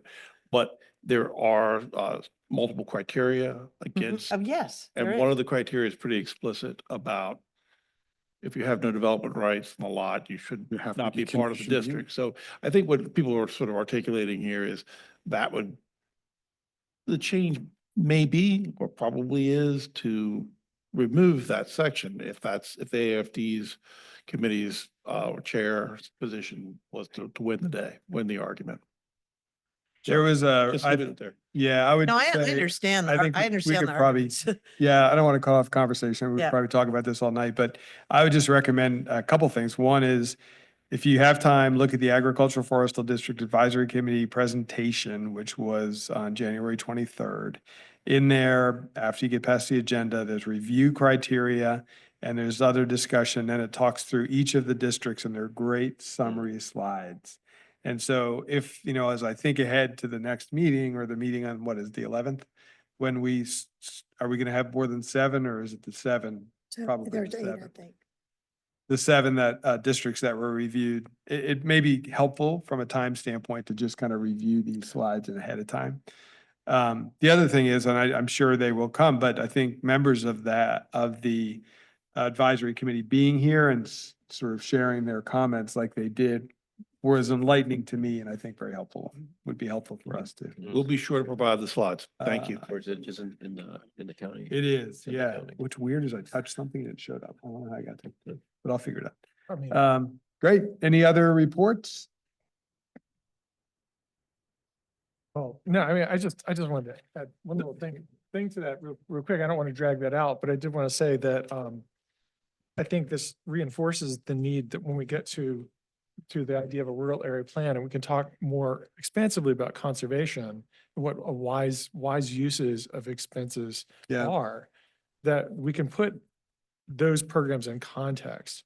And that's where I think that this board will provide value in looking at, you know, like, what is the best way to conserve the rural area? And is this the right policy to do that and make recommendations accordingly? That's all. Chair, I would say just as an add-on to that, if we're going to do that, we should probably have someone from either the assessor's office or something, because remember, all of these decisions have consequences. They have budget consequences.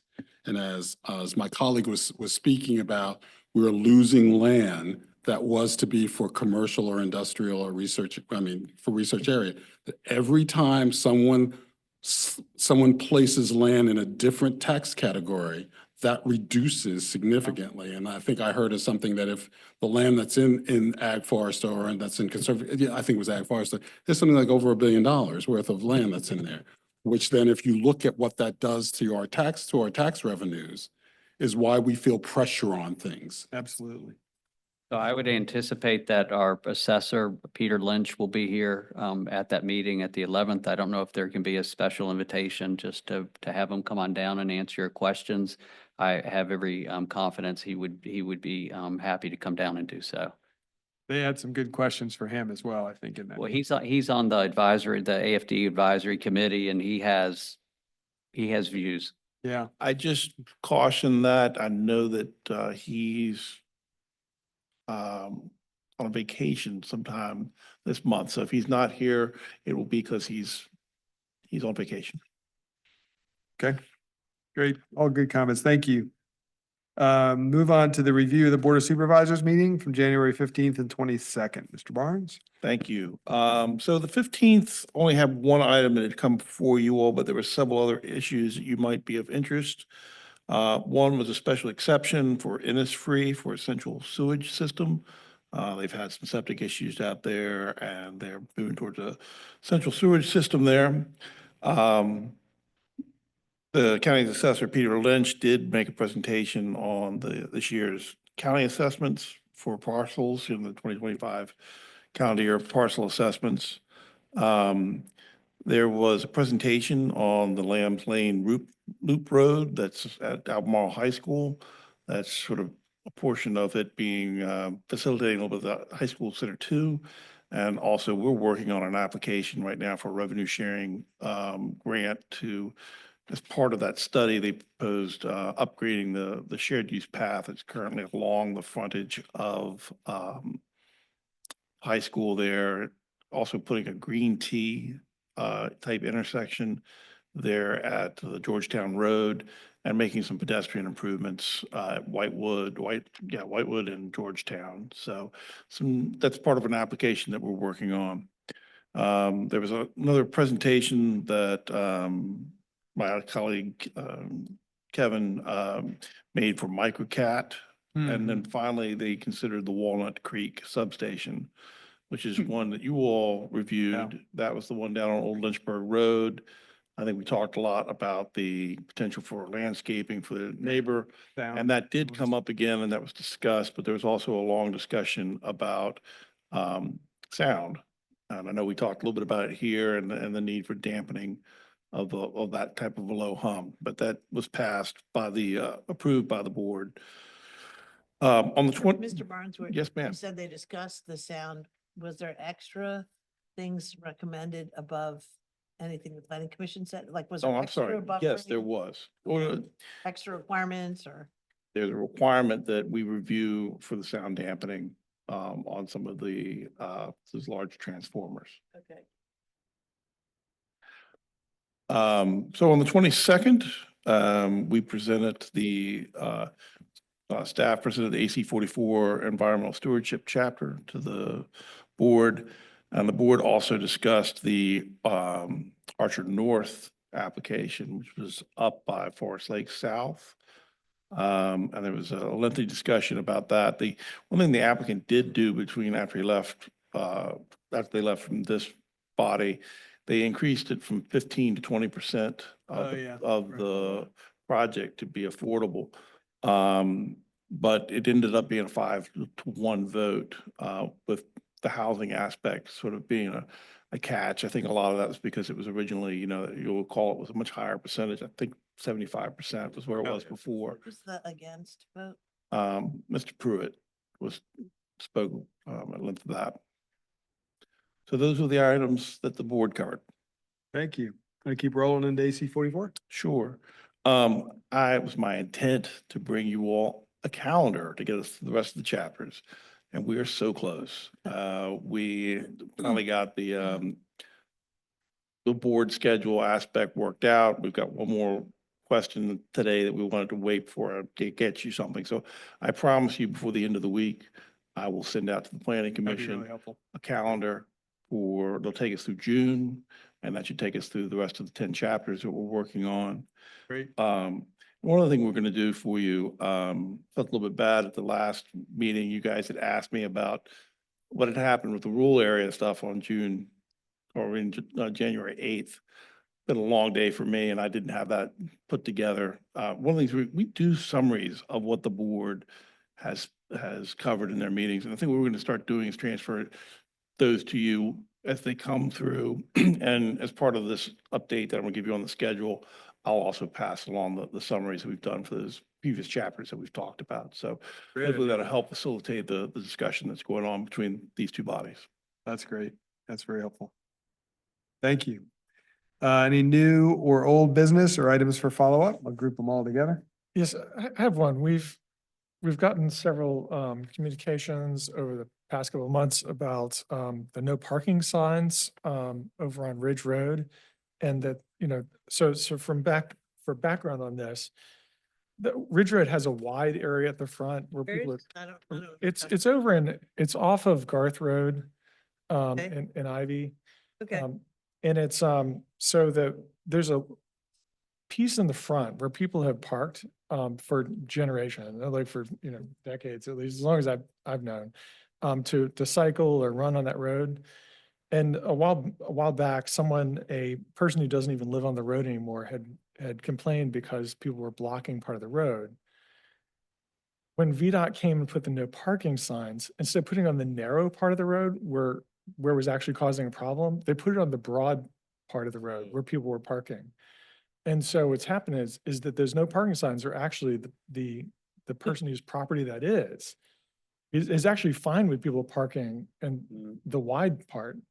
And so there's been a lot of questions for like, when can we deal with these no parking signs and have some resolution of this? I know the county supervisors is eager to have this fixed as well. I'm just wondering, like, how do we move this forward to get, transportation at VDOT out there to relocate the no parking signs in the appropriate place? I know that there have been discussions between our transportation staff and VDOT. I'm not prepared to give you what the answer is. Just because I simply haven't tracked that detail, but I know that they're working to follow up with you and Supervisor Malik on this. And thank you for bringing it up again. We'll try and resolve that as quickly as possible. The only thing I'll mention is I had an opportunity to tour the Forest School site on Dudley Mountain Road.